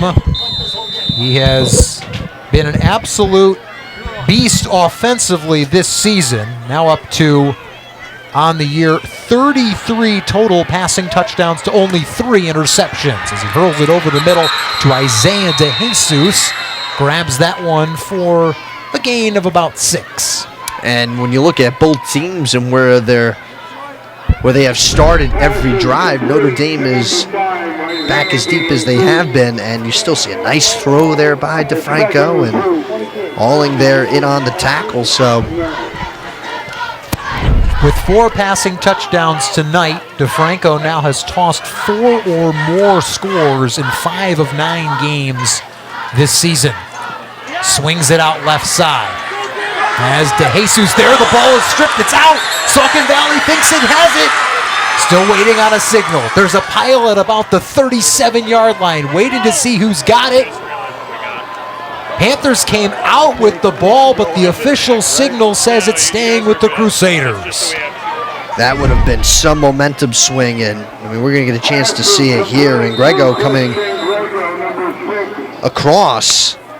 And yeah, that ball came out. Yeah, the swipe there by Ryan Hollab, but then it looked like it was DeJesus who just landed right on top of it to preserve possession for the Crusaders. New set of downs, DeFranco looking left, there's nothing there. Now he's moved out to the right side. He's being chased down by the Panthers, and he's going to step out at about the 43. A gain of a handful for Cole DeFranco. And that's all you have to do sometimes. You don't see anything downfield, you run with it. And Cole DeFranco has shown that he can move it with his legs. And, you know, watching his eyes, he realized right away, I've got nothing. So he takes it outside, gets a few yards, and makes it a manageable 2nd down and 3. He was clearly looking left on his initial read. There was only one wide out on that side. And then as he darted out for more options on the right, that's when a swarm of Panthers came his way and had to just run out of danger. Now an inside handoff given to Grego. He's going to, or excuse me, to DeJesus, the wide receiver in the backfield. And he's wrestled down inside the 45 to about the 44. First down conversion for the Crusaders. Just a lot of options for Cole DeFranco. He's got a good receiving core. He's got some help in the backfield, so he realizes he doesn't have to be on him all the time and avoiding the Jersey tackle there. So nice game. 3 wide on the left as DeFranco looks that way. Going to try and sling it over the middle, but the ball batted down at the line of scrimmage. Intended over the middle for Ethan Aquino, but incomplete. Just the 2nd incompletion of the game for DeFranco. I like how Evan Diley got his hand up in this. You see him just block that football. And that's what you're supposed to do on the defensive line. Get those hands up if you see that ball getting thrown, if you're not going to be able to get to the quarterback, and try to swat it down. DeFranco's got 4 wide receivers to his left. It goes Sanders, Aquino, and then Kobe Smith, and then Isaiah DeJesus. 1 wide out of the right side. Now Kobe Smith, who caught the last touchdown pass motions. Pass thrown out left side once again. Looked like it was altered at the line of scrimmage. 3rd down coming up for Notre Dame. Might have been Diley again, Dan, and he's getting some high fives there, and that's what these guys need to do up front. You realize that DeFranco is just really picking his spots and hitting them, but that's what the Saucon Valley defensive line, they've done it now 2 times in a row. Keep doing it, and that'll force DeFranco to have to move out of the pocket. Every time. Now 2 wide receivers on either side. DeFranco out of the shotgun. He's going to step up. He's got room down the middle. Cole DeFranco takes off inside the 25 to the 20, and then he's pushed out of bounds at about the, well, boy, he even wrestled his way inside the 15 to about the 13. That's the one time when you rush just your normal 3 or 4 guys and you leave so much space out in front. And just look at DeFranco. He just can go all day, and he takes it outside, and he even fights for extra yards, and even after the couple of hits there. And you know, you love this kid, stick-to-itiveness, and even the helmet popping off there. He is a humble kid, as we talked to Phil Stanbaugh before the game, and you can just see he plays with him himself. Evan Diley came off the edge for Saucon Valley, got into the backfield. That forced DeFranco to step up into the pocket and look for his options. And ended up scampering up the middle and eventually wrestled out down the right sideline. As you mentioned, his helmet came off, and I think DeFranco looking for maybe an infraction, as is head coach Phil Stambaugh. He was motioning out for, because his helmet came off, DeFranco's got to sit out for a play. Yeah, and he's pleading his case saying, look, it wasn't me. I didn't take my helmet off. It was just part of the play. So now you've got actually a wide receiver going to take the ball, and that's DeJesus. And as a result of that, it's a false start against the Crusaders. False start. Offense, 5 yards, no first down. And and I don't think that's going to count as a down either, which means DeFranco has to sit out again. Yes, you have to convert. You have to get it to second down or get a first down here. So I think that's why they're going to look to try to run the football here. We see Phil Stambaugh. He's not happy. Now the the snap goes to DeJesus. Good job just to cradle it and turn it into some kind of positive yardage. Boy, a real curious turn of events as now DeFranco will get back into the ball game and try and settle the Crusaders down. Right now, getting Cole DeFranco back in here, and that football almost went past DeJesus. Would have been treacherous for the Crusaders, but at least, like you said, making something out of nothing. You have second down and 10 here, so still very much a manageable down here for Cole DeFranco in this Crusaders offense. 5 wide for Notre Dame. DeFranco out of the gun, looking over the middle. He's got a man for a touchdown. It's Isaiah DeJesus with the 5th passing touchdown thrown by Cole DeFranco this evening. Whether it's to DeJesus, Christian Grego, Cole DeFranco's been distributing the football and has done a very nice job doing it. That's the second touchdown for DeJesus here tonight, and it was just a simple slant pattern, and he beat the defensive back, who was Ian Sizik. And it was an easy pass for DeFranco and an easy score. Just good inside positioning there by DeJesus. Point after for the Crusaders is good. 35-28 Notre Dame. It is the shootout and the tight ball game that we anticipated and hoped for, and it has delivered.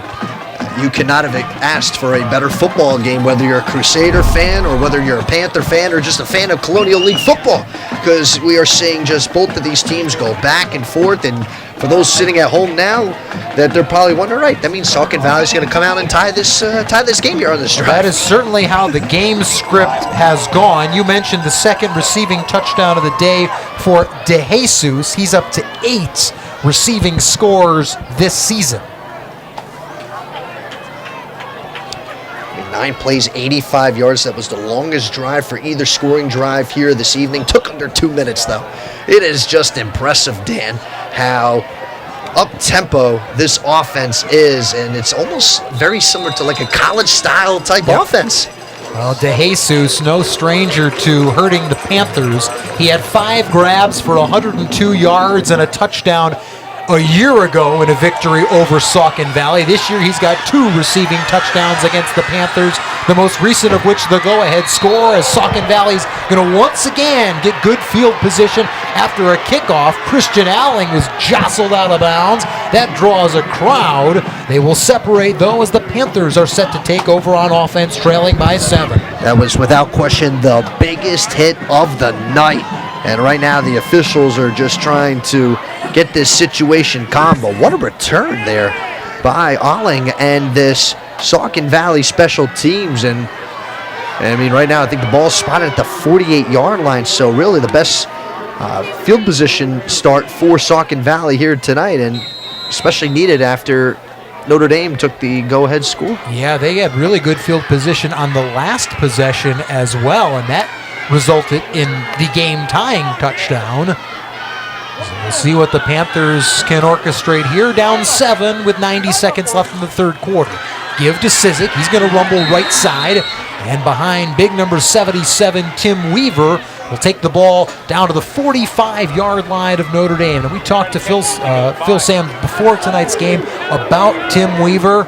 all 6'8", 235 pounds of him. Said he's going to go visit Rutgers tomorrow on a visit. Says he really likes New Hampshire as a possible option for next year.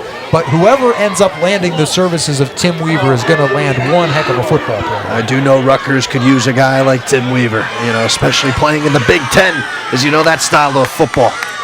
Another give to Cizik with speed right up the gut. First down carry.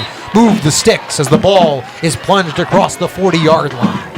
And you can just see Weaver is there again, leading the way. So, but this offensive line for Saucon Valley, whether it's Dialy, whether it's Weaver, and you could just see they've had a nice to do here against this Notre Dame defensive line. Notre Dame's defensive line really has not had a good night. Saucon Valley returned 4 or 5 starters from a year ago in Tim Weaver, Jared Harka, Evan Diley, and Aiden Redding. The center, David Osmond, a freshman, the only new starter, as Cizik will scamper his way right up the gut once again. This will very likely wind us down to the end of the third quarter. It will be second down coming up at about 3 yards to go. But very likely that play going to take place at the start of the fourth quarter. A high-scoring third quarter in this one. Both sides get in the end zone twice. Ian Cizik with a couple of touchdown runs for Saucon Valley. Meanwhile, Kobe Smith and Isaiah DeJesus with TD receptions for Notre Dame. Don't go anywhere, folks. This has been tight all the way. Fourth quarter action coming your way next with Notre Dame leading 35-28.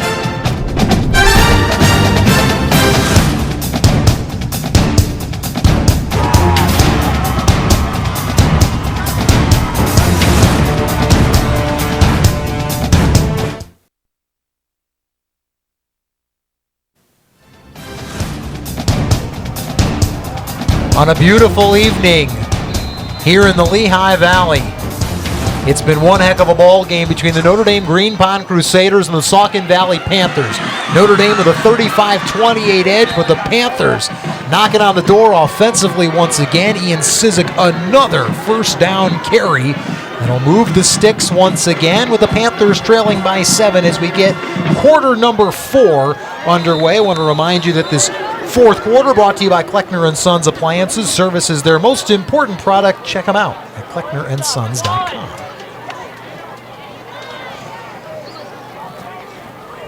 So a big drive here for Saucon Valley, getting good field position to begin here, Dan, and once again just continuing to go with the run. Freshman Dante Mahaffey under center. Fakes the give to Alling, now hands it off to Cizik. He's got room up the gut. Ian Cizik, why not one more time? That is 4 rushing touchdowns for Ian Cizik. And a touchdown toss by DeFranco, answered on the ground by Cizik. He is just having himself a big night. So with 4 touchdown runs, and obviously with Cole DeFranco having 5 touchdown passes, the star players are having themselves a really good night. So not anything we didn't expect from both of these players, but Cizik now. And for Saucon Valley, am I seeing this correctly, Dan? Going for 2, and I would expect Cizik to have his hands on the football. 3 backs in the backfield. Mahaffey under center. Fakes it to Cizik. He's going to air it out, but the option is covered. Mahaffey is scrambling, fires it into the back of the end zone, and it's caught! Received right at the goal line on a beautiful throw. It's Dale Sorensen, the junior tight end, who's able to haul it in at the cusp of the goal line. That back line, what a reception by Sorensen. And Phil Sam's bunch has its first lead of the game. What a nice job by Saucon Valley there in recognizing that they had to, 1, go for 2 because they realized if they keep going back and forth. But secondly, nicely done there by Dale Sorensen, just coming across after the play was broken, and he made a nice catch. He had to hold on to the football. It looked like he might have bobbled it a little bit, but just got his hands underneath and really made a nice play. But we see a player is currently down here for Notre Dame. We had a wonderful vantage point to watch that play develop as Mahaffey rolled out to the right. That is the side of our broadcast location. And that was the tightest of windows he had to slip that ball into for Dale Sorensen, who did one heck of a job maintaining his composure, as we'll get another look. So Mahaffey's first read right here, that's covered. That's the left side of your screen looking for Morrissey. So to the back of the end zone he goes, and what a grab by Sorensen. The pass was a little behind him, but he stays in bounds, hangs on, and with that, the Panthers a 1-point lead. And he got behind Jake Hull, the linebacker for Notre Dame, so credit Sorensen there, just recognizing that his quarterback needed some help. And, you know, if Saucon Valley ends up getting a 1-point victory, you're going to look to that play, and for Dale Sorensen, he is going to be considered a hero in many eyes of Saucon Valley. 5 plays, 52 yards, just a little over 2 minutes on the scoring drive.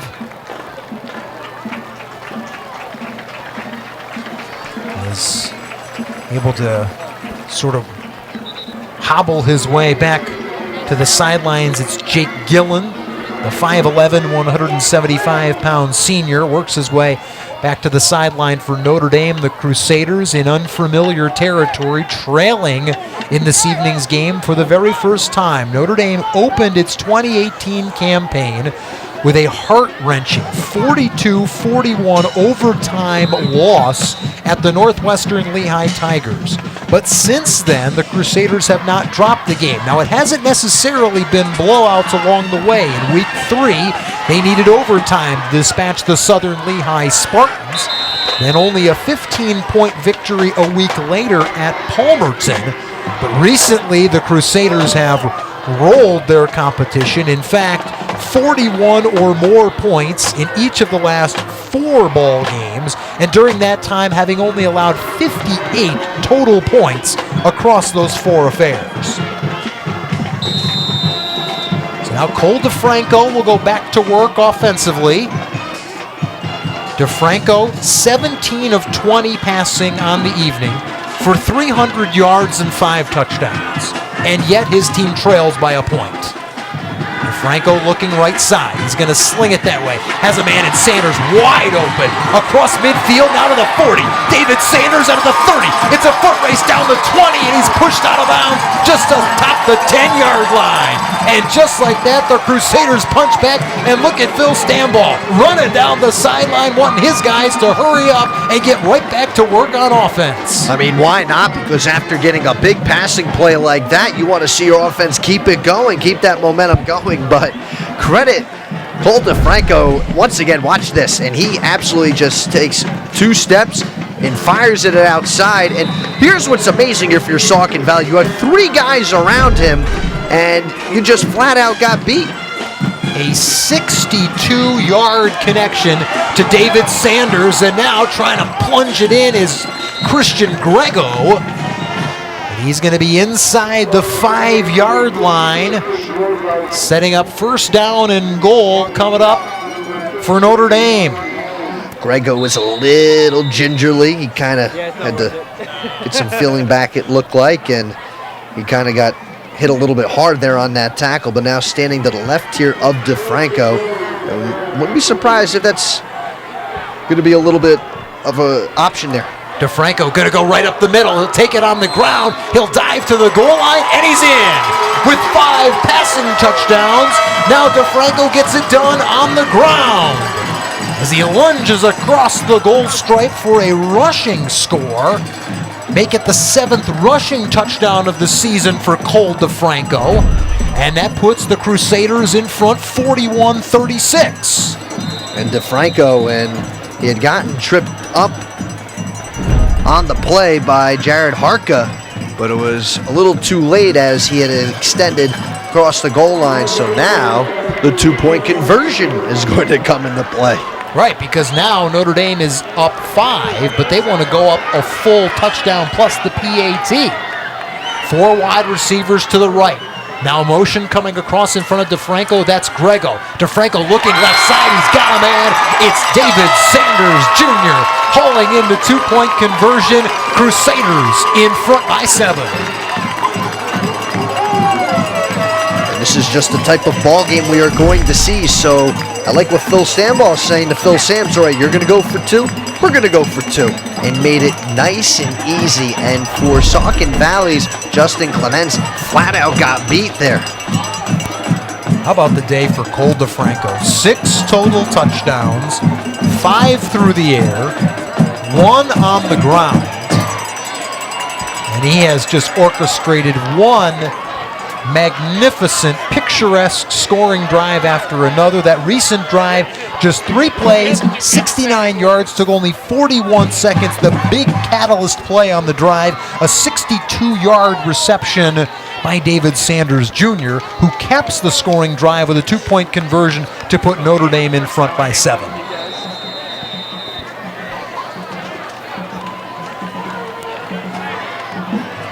So now the Crusaders will boot it away.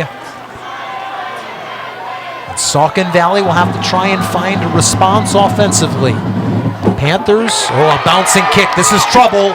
Picked up by Justin Kyra just in front of the goal line. Kyra going to try and slip out left side. He's got some room. Now cuts back across the middle and does a nice job to turn what looked like a dicey kickoff situation, taking the ball out to about the 25. And what was, like you said, a dicey situation made it manageable, but a flag thrown on the play. And I wouldn't be surprised if Saucon Valley gets penalized against a block in the back, but we'll see what referee Danny Rerig will say. Getting a chance still to talk things over here. After the play, dead ball, personal foul, White. That penalty assessed half the distance to the goal, and it'll remain first down, Saucon Valley. Well, we've got another Crusader down at the far sideline. That's why Phil Stambaugh was running across the football field to check on his fallen man.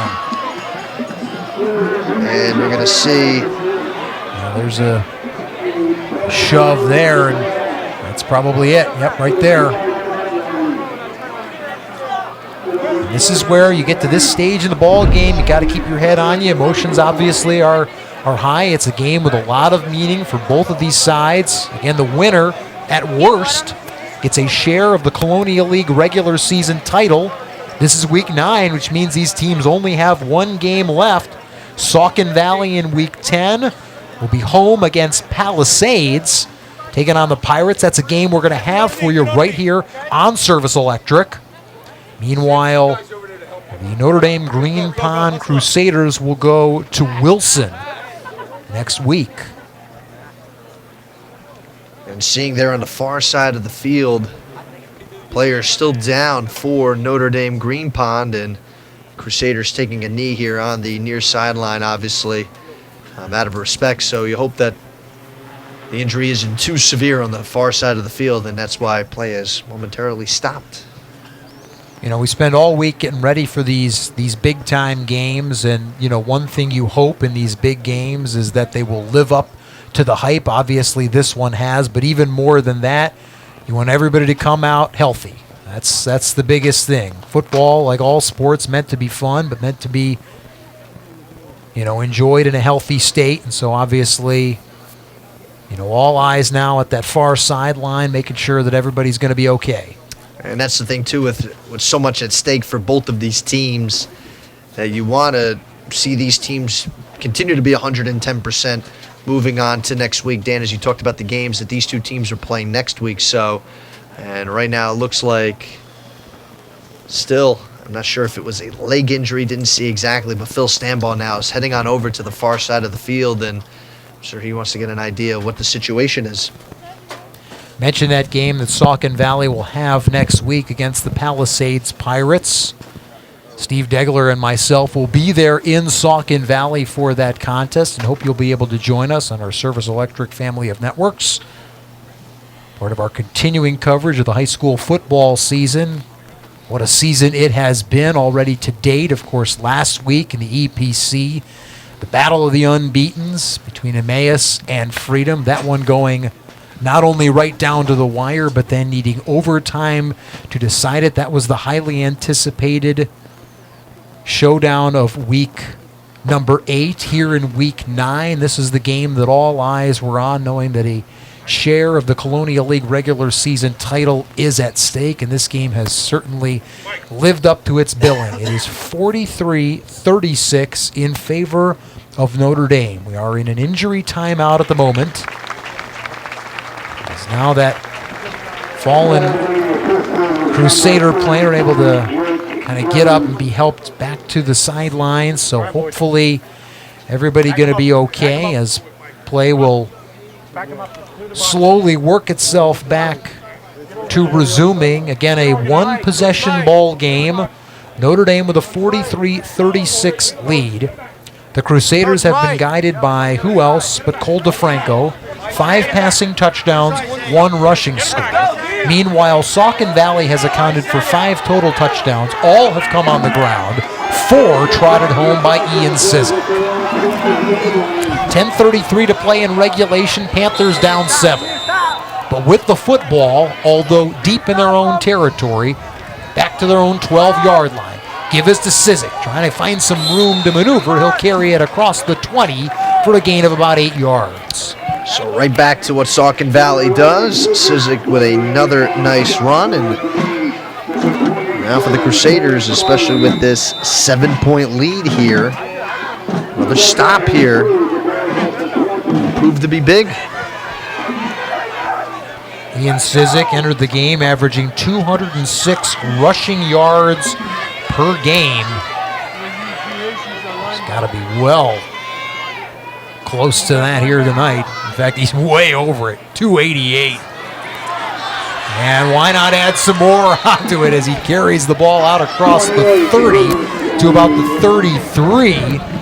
I was actually just about to pull up. See, this is why you put together all these notes and nuggets. You think, when in the world am I ever going to possibly need any of this?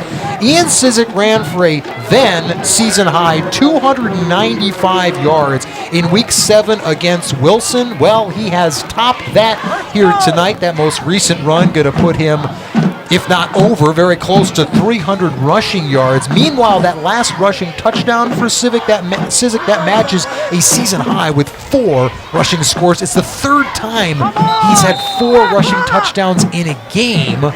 He's now over 300 yards rushing in tonight's ball game. And there's going to be somebody, Mike, who puts forth the kind of jaw-dropping performance that you think, my goodness, there's no possible way his team could have lost.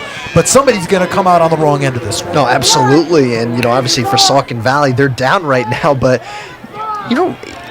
offenses struggle sometimes to get 300 total yards in a game. And he has single-handedly, as you mentioned, over 300 yards. It's incredible.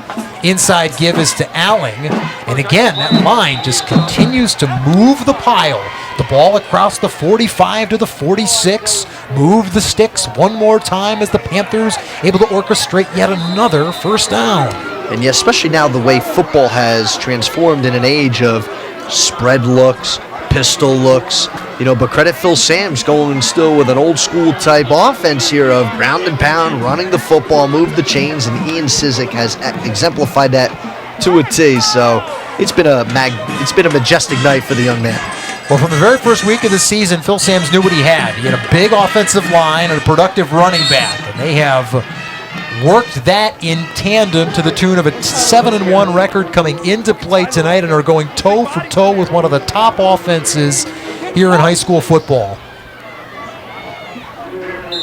Still plenty of time on the clock here, and I think Saucon Valley, what they're still trying to take some time off here. They're being methodical. They're not doing too much, just handing it off and running with it. So, for the Crusaders, they may be thinking, all right, even if they score, could we have enough time? Well, you know what I love, too, particularly from a freshman quarterback? There's no panic.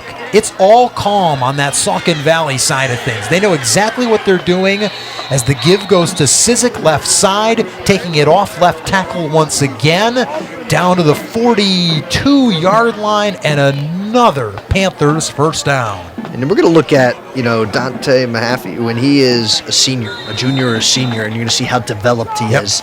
And, could he be a Cole DeFranco type? We don't know, but, how well he has played here tonight in just being a leader, being a nice, humble presence, and just being able to distribute the ball by just simple handoffs. he'll get more time to throw as he continues to develop in age and, of course, classier. So he is certainly, I think, taking a big step forward here tonight. I formation on 1st and 10. Give us to Sizzle. Tries to cut it off the right guard, but a nice tackle applied there by the Crusaders. It's Blaze Copeland again getting Sizzle down low. That's the way you got to bring down a power running back like that. Good form on the tackle by Copeland. Not literally, but you got to hit him in the mouth, and not just kind of got to be physical, and you have to. Sometimes tackle with authority and kind of send a message. So, but once again, Ian Sizik, though, I mean. Well, Sizik's the kind of back who you try and go up top, he's going to drop the shoulder on you, so you got to go low to be able to wrap him up at the shoelaces. 2nd down and 6 for Saucon Valley. Give us to Sizik, this time left side. Going to follow Weaver inside the 35 to about the 34-yard line. 3rd down and 3, maybe 4 yards for Saucon Valley as we wind down to 6.5 minutes left to play. Notre Dame Green Pond with a 43-36 lead. Both of these teams 7-1 coming into play tonight. And you're probably tired of hearing us say it, but the winner at worst gets a share of the Colonial League regular season title. 3rd down and 3 for Saucon Valley. Mahaffey quickly under center. Quick snap gives it to Sizik. He's going to dart toward the line. It's very close. There's a helmet off. The spot appears to be at about the 31. Needed to get to the 30, so going to be a yard short. We'll get another look at it here in tight. Sizik tried to dart back right, met by a quartet, including David Sanders and Isaiah DeJesus coming up from the secondary to help make that tackle.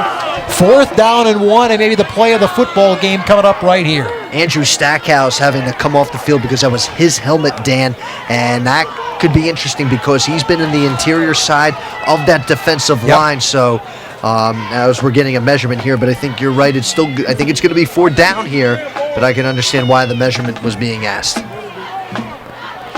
So the sticks are out, and it's a 1st down. Wow. So the spot was good. They had 3rd down and 3 on the scoreboard with the ball at the 33. But really you need to just get inside the 31-yard line. Good enough for a Panthers 1st down. 1st and 10, Saucon Valley will keep on moving. We're just now under 6 minutes to play in regulation time. Still, as we talked about, Saucon Valley does not need to deviate from their plan. Obviously, continuing to run the football. But now here with a new set of downs, can Notre Dame finally get that pressure up front? High formation, handoff, Sizik, slashing left side. A lot of room there. Looks like he's close to a 1st down, the ball at the 20. It looked as if Sizik was going to get stood up, but he got some really nice protection up front, especially on the left side of that offensive line. And once again, this line can just continuing to block extremely well for him up front. But I have to give left guard Jared Harka all the credit there. He stepped up and opened up that hole there for Sizik. Winding down to 5 minutes left to play in regulation. Mahaffey. High formation, inside handoff to Christian Alling. He sheds 2 and then 3 tackles and scrapes the ball inside the 15 to the 14-yard line. We said from the very early stages of this one that this almost looked like whoever gets the ball last is going to win. Well, it might end up being... Saucon Valley right now, they're closing in on pay dirt with 4.5 to play in regulation. But we have seen multiple Notre Dame scoring drives that took less than a minute. And that's why, right now, and as much as you want to think about time, you have to score. Yeah, you're absolutely right. You just can't. You're absolutely right. Can't think too much about the clock. 2nd down for the Panthers. Handoff is to Sizik. He'll go right up the middle to the 10, just inside the 10 to the shadow of about the 9-yard line. Move the sticks one more time. They'll only have to move the 1 stick because it presents 1st and goal for Saucon Valley. Good look there, right at the 10 as Sizik plunges over that 10-yard line. A reminder that this 4th quarter brought to you by Kleckner & Sons Appliances. Service is their most important product. Check them out at KlecknerandSons.com. Coach Stanbaugh not happy, and I agree. His defense is having a very tough time stopping a nosebleed here. Mahaffey behind the center, David Osmond. Hands it off left side for Cizik. Only got about a yard and was met there by the Crusaders D. And it was Derek Berlitz, the defensive back, a freshman, coming in to make the tackle. So nicely done there by the freshman. And this is what you want to do here. You've got to have a goal line stand, because for both teams, and it's going to come down to just a touchdown victory for one team or the other. At least that's what we're going to surmise here. And a team that loses is just going to sit there and say, what could we have done better defensively? That's the question that's going to be asked. Yeah, these offenses have really excelled. Still a boatload of time for Mahaffey and the boys. 3:10 and ticking. A pitch to Cizik. He's got room on the right side, but is wrapped up in the backfield. What a big-time tackle by Isaiah DeJesus. What a stop there by DeJesus, and setting up now 3rd down and 14, Dan. So setting up that huge 3rd down and long, and I mean, he just jumped straight out and got a piece of Cizik, and this Notre Dame fan base, they are pumped. I think Cizik thought a block was coming from Christian Alling that never came, and that allowed DeJesus to get into the backfield. And for a guy who has 2 receiving touchdowns on the day, that's maybe DeJesus' biggest play of the evening. 3rd and goal for the Panthers from the 14-yard line. Mahaffey fakes the handoff. Now going to look to throw. He'll swing it off to Cizik. He's got room on the left side. Ian Cizik cuts it back inside and scores. Ian Cizik off the 14-yard touchdown toss by freshman Dante Mahaffey. They rolled it out as a running play to the right, swung it back on a pass to the left, and it's Ian Cizik in the end zone for the 5th time tonight. And drawing that misdirection as well, too, Dan, just absolutely setting up Saucon Valley perfectly, throwing the ball out into the flat, getting good protection up the left side, because you draw the defense to the near side of the field, and that allowed the easy gateway into the end zone. But now 2 minutes and 15 seconds here, and Saucon Valley, they're going to go for it. That is only the 5th reception of the season for Cizik. A 2-point try to tie and take the lead. Mahaffey gives it to Cizik. He's going to waltz into the end zone. The 2-point try is good, and the Panthers have regained the lead with just over 2 minutes to play in regulation. And this is it is exciting here if you're Saucon Valley, because once again now you're taking a big chance here.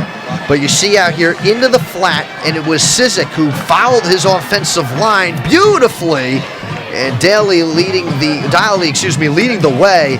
So nicely done for Cizik, and then he comes in with the 2-point conversion, 44-43. Dan, buckle in your seatbelts now. We're going to see Cole DeFranco try to lead Notre Dame to a victory. I mean, this is, and to be honest, if you're Notre Dame, this is what you want. We got 2 minutes.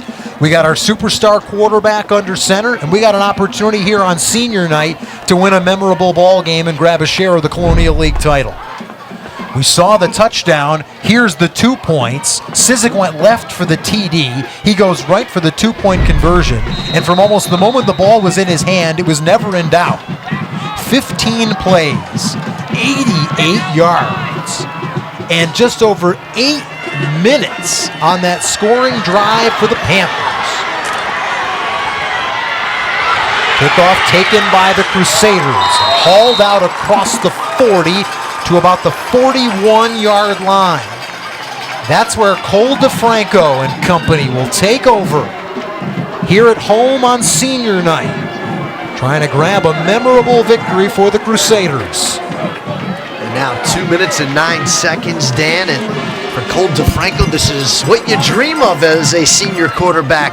You're down by a point, and you have a chance to lead your team to a victory. This is what quarterbacks dream of, leading their team like Joe Montana and John Elway did in the NFL years ago. I should point out, only down once. Well, field goal could come into play. Alex Garrido for the Crusaders has made 2 field goals this season in 6 tries. DeFranco trying to get a chunk on first down. A lot of contact over the middle against David Sanders as the pass falls incomplete. And that's 2nd and 10. I'm sorry, Dan, but that just right off the hands of the intended receiver. So incomplete, that's not going to hurt you because you're in 4th down territory the rest of the way, because knowing how both teams offensively is. So no matter if you're on this side of the field, so that's why an incomplete there is not going to hurt you. If anything, it stops the clock. Yep. Yeah, I mean, we've seen 2 scoring drives take just over 40 seconds for the Crusaders, so 2:05 to play. Time is not the issue. As DeFranco surveys his options, now steps up, he's going to run. He's wrestled down at about the 48-yard line. A gain of 6, though, as DeFranco is able to turn it into a positive outcome. 3rd down and 4 coming up for Notre Dame. You know, signaling here towards the near sideline, There's Ethan a flag. Aquino, and he just looked at head coach Phil Stamba and said, hey, we got a face mask here. It'd be interesting, though, if that's going to be the call made, but I don't think so because... Well, the reaction of the Saucon Valley sideline would lead you to believe that it's against the Crusaders. And that is going to be a tough pill to swallow. Holding. Offense, 10 yards from the spot of foul. Replay 2nd down.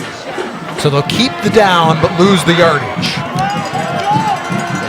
In this situation, obviously, you keep the down, but we've seen Cole DeFranco, already make some big plays this deep. So we'll see here if the gunslinger is going to make on the 33. They need to get to the 48. Clock running. We're under 2 minutes. DeFranco looking left, steps up, now curls out. He's going to swing it this way, and what a catch! Stumbling down. What a grab! It's number 28, Ethan Aquino. He's been relatively quiet tonight, but a big catch at a huge moment. Clock continues to move. We're under 100 seconds. 3rd down and 2 coming up for Notre Dame. DeFranco out of the shotgun. He's got 2 wide receivers on either side. Makes the handoff to Grego. Now looking over the middle, nothing there. DeFranco sweeps out the right side. He's going to run. He's got a 1st down. He's wrapped up shortly after gaining the 1st down, but move the sticks for Notre Dame. 1st and 10, Crusaders down by 1. And now Coach Samba, he wants Notre Dame to get back up to the line, but it looks like there is going to be a timeout called here, just the first timeout of this 2nd half. Timeout, Notre Dame.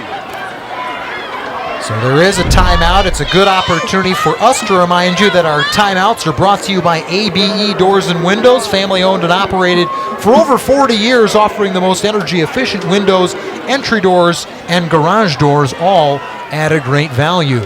To reset, we have 1:19 left in regulation. Saucon Valley leading Notre Dame Green Pond 44-43. The Panthers scored moments ago a 14-yard touchdown reception by Ian Sizik. That got Saucon Valley to within 1. But Phil Sam's bunch went for 2. Sizik punched it home, 44-43, the net result. Now Notre Dame has the football in Saucon Valley territory at the 48. But only $1:19 left to play and 2 timeouts still to work for Cole DeFranco, who has 5 passing touchdowns and 1 rushing score this evening.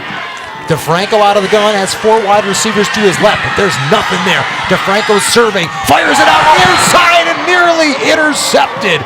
Could have been a game-ending pick by Justin Clements, but just in and out of his lap, giving DeFranco and Notre Dame new life. And for Justin Clements, he's got to catch that. And the reason why I say that is because he had that route entirely read. You've got to catch that, knowing how lethal this Notre Dame offense has been. You got to make that play, but the other side of it is, yes, you made the stop, setting up 2nd down. Panthers have 5 interceptions on the season. That would have been Clements' first. Snap to DeFranco, bobble. That throws off the timing, so he just has to fire it away. There is a flag on the play. We'll see if it's intentional grounding. Was he outside the pocket, or was there a receiver in the vicinity? Waiting for the signal. I think it was outside. I don't think there was a receiver in the vicinity, and that's what Phil Sams, the head coach of Saucon Valley, is saying. But we'll see what the referee, Danny Rerig, will say. Yeah, you see that conversation. Good shot there. So Sams gets the explanation. He seems to accept it. There's 2 fouls on the play. Holding here. That penalty's declined. Intentional grounding on goal. and lost it down. 3rd down, 5 yards from the spot of the pass. Wow. So it never rains, but it pours. And for Notre Dame, losing a down, plus the intentional grounding, and what a good shot. You see Phil Sams, his reaction on the sideline, knowing that, and you know what? From our vantage point initially, I thought, maybe he was out of the pocket. Great look there. He was not outside the tackles and just clearly had to fire it away. Didn't get it deep enough. 3rd down for Notre Dame. It's 3rd. They're on their own 36. They need to get to the 38 of Saucon Valley. DeFranco under pressure. He's going to run for it. He's wrestled down at the 43. 4th down coming up for the Crusaders of Notre Dame as we're just under 54 seconds left to play. Does DeFranco have one more rabbit he can pull out of his hat? Saw the big stop here, and coming in was Weaver, who made the initial stop, which allowed DeFranco to move up, though, but the tackle was made by Osman, the freshman defensive lineman. So but it's come down to this now. Under a minute to go, 4th down and roughly 20 or 22 yards, 20 yards, and for Cole DeFranco, he's got to make a conversion, and the biggest conversion of his career. We talked earlier in the game about the war of attrition that these heavyweight fights can be. And Big Tim Weaver has really flexed his muscles both offensively and defensively. It was him barreling through the line of scrimmage moments ago that forced DeFranco. It's 4th down and 20. Game on the line. DeFranco out of the shotgun has 3 wide receivers to his left. He's got time in the pocket. Now has to swing out left side. He's going to fire it deep. Jumping up, it's David Sanders, hauls it in, and he steps out of bounds. An unbelievable reception by the 6'4" Sanders. He just went up and got it, and the Crusaders have life. One poised by DeFranco, coming out of the pocket, rolling to his left, Dan. He felt the pressure. He stepped up, made a beautiful throw, and what a jump and catch by the Crusaders. David Sanders Jr. Out of the gun. They haven't won anything yet. DeFranco going to the end zone, no one home. Was looking for DeJesus, not on the same page. 39.7 seconds to play. Crusaders still down by a point. Ball on the Saucon Valley 26. And right now, too, you made a point earlier about, a potential field goal. I don't think we're in field goal range yet. I would agree, yeah. So, you have to, if you're Cole DeFranco and you're Notre Dame, at least you realize you got to get probably 10 more yards. Yeah, but another 10 or 15 yards, and that starts to enter the conversation, whereas moments ago, obviously, that was not. DeFranco's still trying to put 6 on the board. He'll send DeJesus in motion. DeFranco looking to the right side. Line starts to collapse. He swings out left side. DeFranco's going to run for it, and he's shoved out of bounds after scraping across the 20-yard line. Good decision with it. There's nothing there. Run with it. Get out of bounds. So you got a few yards necessary, and you can see he was looking to his right and realizing nothing was there. And got around and got a few yards. Timeout. Saucon Valley. Panthers timeout. I believe that's their first of this second half. And boy, this possession in particular, you think back to the first half, how comfortable that pocket was for Cole DeFranco. It's not so comfortable now. That Saucon Valley defensive line has really started to gain some traction and put some pressure on DeFranco, which is why it's even more admirable the success that he is still having here in the second half. And this defensive line for Saucon Valley, they've stood the test of time, and I'm sure their heart kind of got taken out of them a little bit after that amazing Cole DeFranco throw on 4th down, which is, to me, I'm sure you guys are going to be showing on Sports Scene for the next coming week, Dan. Oh, yeah. And every reason you should. So we could just play 1 quarter of this game for each of the first 4 days on Sports Scene this week, and that would be outstanding TV. This game's been everything we could have hoped for. Ball tipped at the line. Is it intercepted? No, it's incomplete. It was Evan Diley who got a hand on it and very nearly, while on his backside, was able to haul in what would have been an unbelievable interception. that would have been highlight worthy for Saucon Valley for years to come. I mean, and that's what we said earlier. The defensive line have to tip. That's what we have to do against Cole DeFranco. Try to get your hands up and tip the football. And that's his third pass deflection. Now on 4th down, the field goal unit comes out. Before that happens, a timeout. Saucon Valley. Saucon Valley. And so no surprise here, trying to ice the kicker. It will be Notre Dame's Alex Garrido, who has converted every point after in this evening's game. So Notre Dame converted 1 2-point conversion. I got Garrido on the year, 36 out of 40 coming into play tonight on point afters. Add another 5 for 5 on top of that, but this is a lot more difficult than just a simple point after.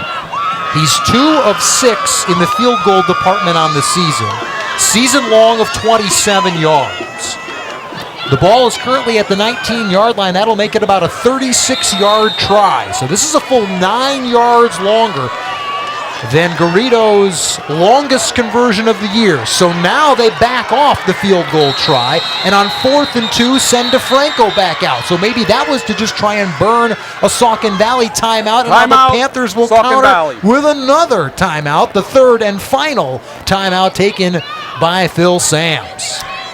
So the chess pieces are moving in formation, Dan. And, you know, and to me, I actually had liked the idea to kick a field goal just because I think it was a situation there for Saucon Valley having to burn a timeout. You kind of set up the decoy, but let's be honest here. We know that Phil Stanbaugh, he wants the game in his quarterback's hands.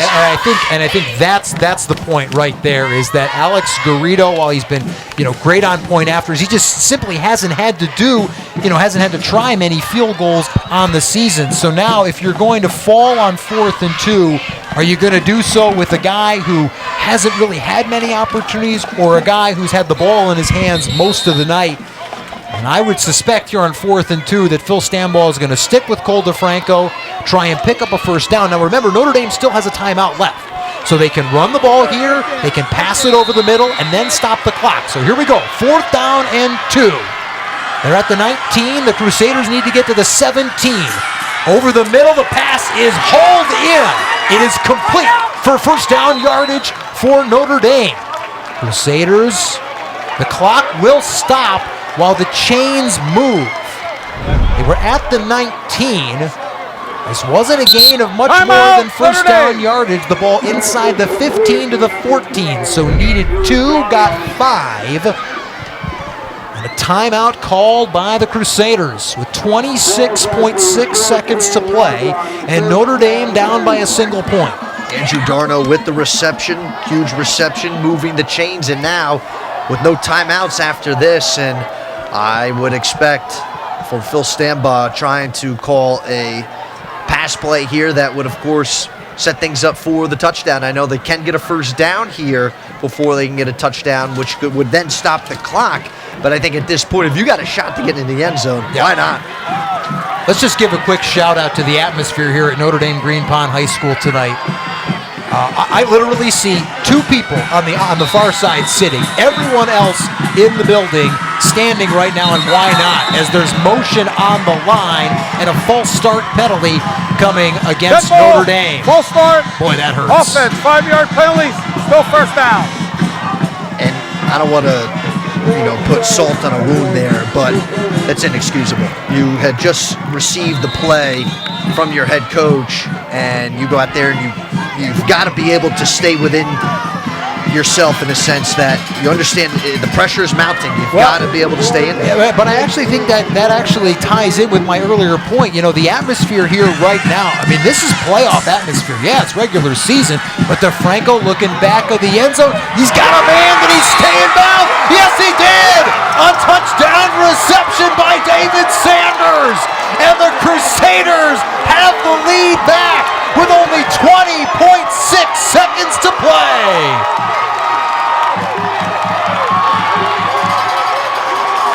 A 19-yard touchdown toss DeFranco to Sanders. The sixth passing touchdown of the game by Cole DeFranco.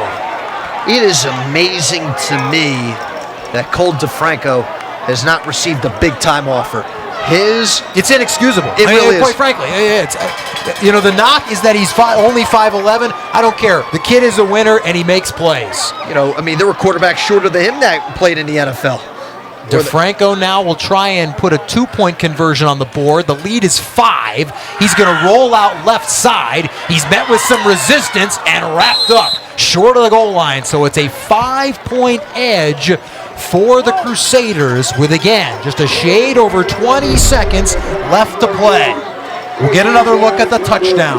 DeFranco going up top. He knows he's got a size advantage with Sanders, who just taps his toes in the corner of the end zone for a 19-yard TD reception. And I would challenge the biggest high school football fan in the Lehigh Valley that can name anywhere from 3 to 5 quarterbacks that can throw a better throw than what we just saw there out of Cole DeFranco. I would challenge him because you cannot have made a better throw than that towards the corner of the end zone. Yeah, EPC fans are going to give you Jared Jenkins and Freedom, and they're going to give you Ethan Parvell and Emmaus, and they're going to give some love to Anthony Harris in Nazareth. But when it comes to Colonial League passing, this year and in recent memory, there have been none better than Cole DeFranco. So it is a 49-44 game. And I got to tell you, I was told there would be no math. And this is really testing my arithmetic this evening, adding up all these numbers. My goodness. 7 total touchdowns for DeFranco, 6 through the air, 1 on the ground. The kickoff for Notre Dame, grabbed by Saucon Valley. Taken out across the 40 to about the 43-yard line. 14.2 seconds remaining for the Panthers, who are not down and completely out just yet. But they will have to rely on freshman quarterback Dante Mahaffey, whose number has not been called in abundance tonight, to throw the ball down the field.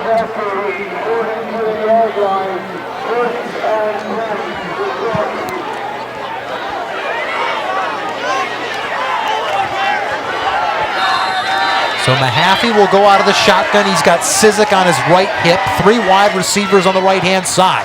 Mahaffey drops back. It's only a 3-man rush. He's going to loft it out to Sizik, who is popped at the 40, down to the 37-yard line. The clock will stop there, 6.5 seconds to play.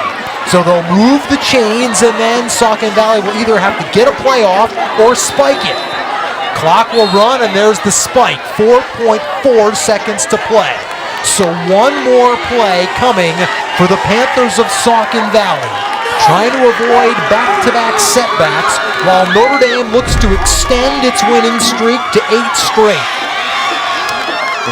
For Notre Dame, they're simply just going to drop everybody back, keep a lineman or 2 up front. But for Mahaffey, he's going to have to air this one out. Either that, or you have to look at some kind of lateral hook and ladder type situation. He's got Sizik on his left hip this time. Snap comes to Mahaffey. He rolls out left side. Eyes are down the field. He's at the line of scrimmage. He tosses it out of bounds, but time has expired. And the Notre Dame Green Pond Crusaders take it in dramatic fashion. 49-44. In an offensive slugfest between the top 2 teams in the Colonial League. Cole DeFranco with 7 total touchdowns in the game, including the game-winning toss to David Sanders, the leading receiver in the Colonial League, with 20 seconds left in regulation time. It was everything we could have hoped for between the top 2 teams in the Colonial League. But the final word goes to the Crusaders of Notre Dame Green Pond here on their senior night. 49-44, the final score. We'll come back with highlights, our player of the game, and final statistics and thoughts right after this.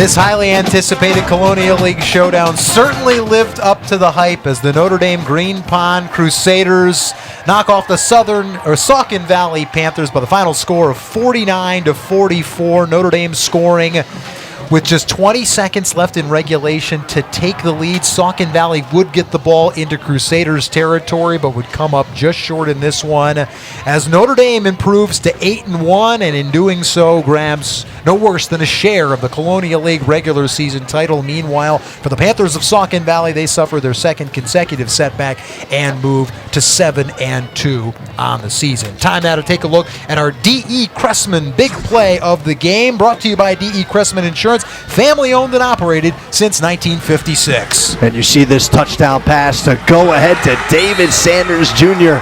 and what will be a catch that he'll remember for a very long time. Cole DeFranco with a huge pass and put the go-ahead score for the Crusaders. Sanders Jr. with his first touchdown reception of the evening. Cole DeFranco tossing 6 TDs. Sanders is usually his most popular target, but he came up certainly at the biggest of times, and with those 6 passing touchdowns, it should come as no surprise that our Big Woody's player of the game is Cole DeFranco. Remember, the player of the game brought to you by Big Woody's, where fundraising is fun and easy. Earn up to 15% back for your sports team or charity when you dine and donate at Big Woody's. And it is Cole DeFranco. Look how good he was tonight. 22 of 25 for 437 yards. He even ran for it as well throughout the course of the evening, but really set up some big scoring plays. And, you know, he is the bread and butter of this Notre Dame Crusaders offense, and deservedly so was the player of the game. The finals for DeFranco, I mean, this will win you a fantasy week anytime you want. 22 of 25 passing for 437 yards, 6 touchdowns, plus he adds a rushing touchdown.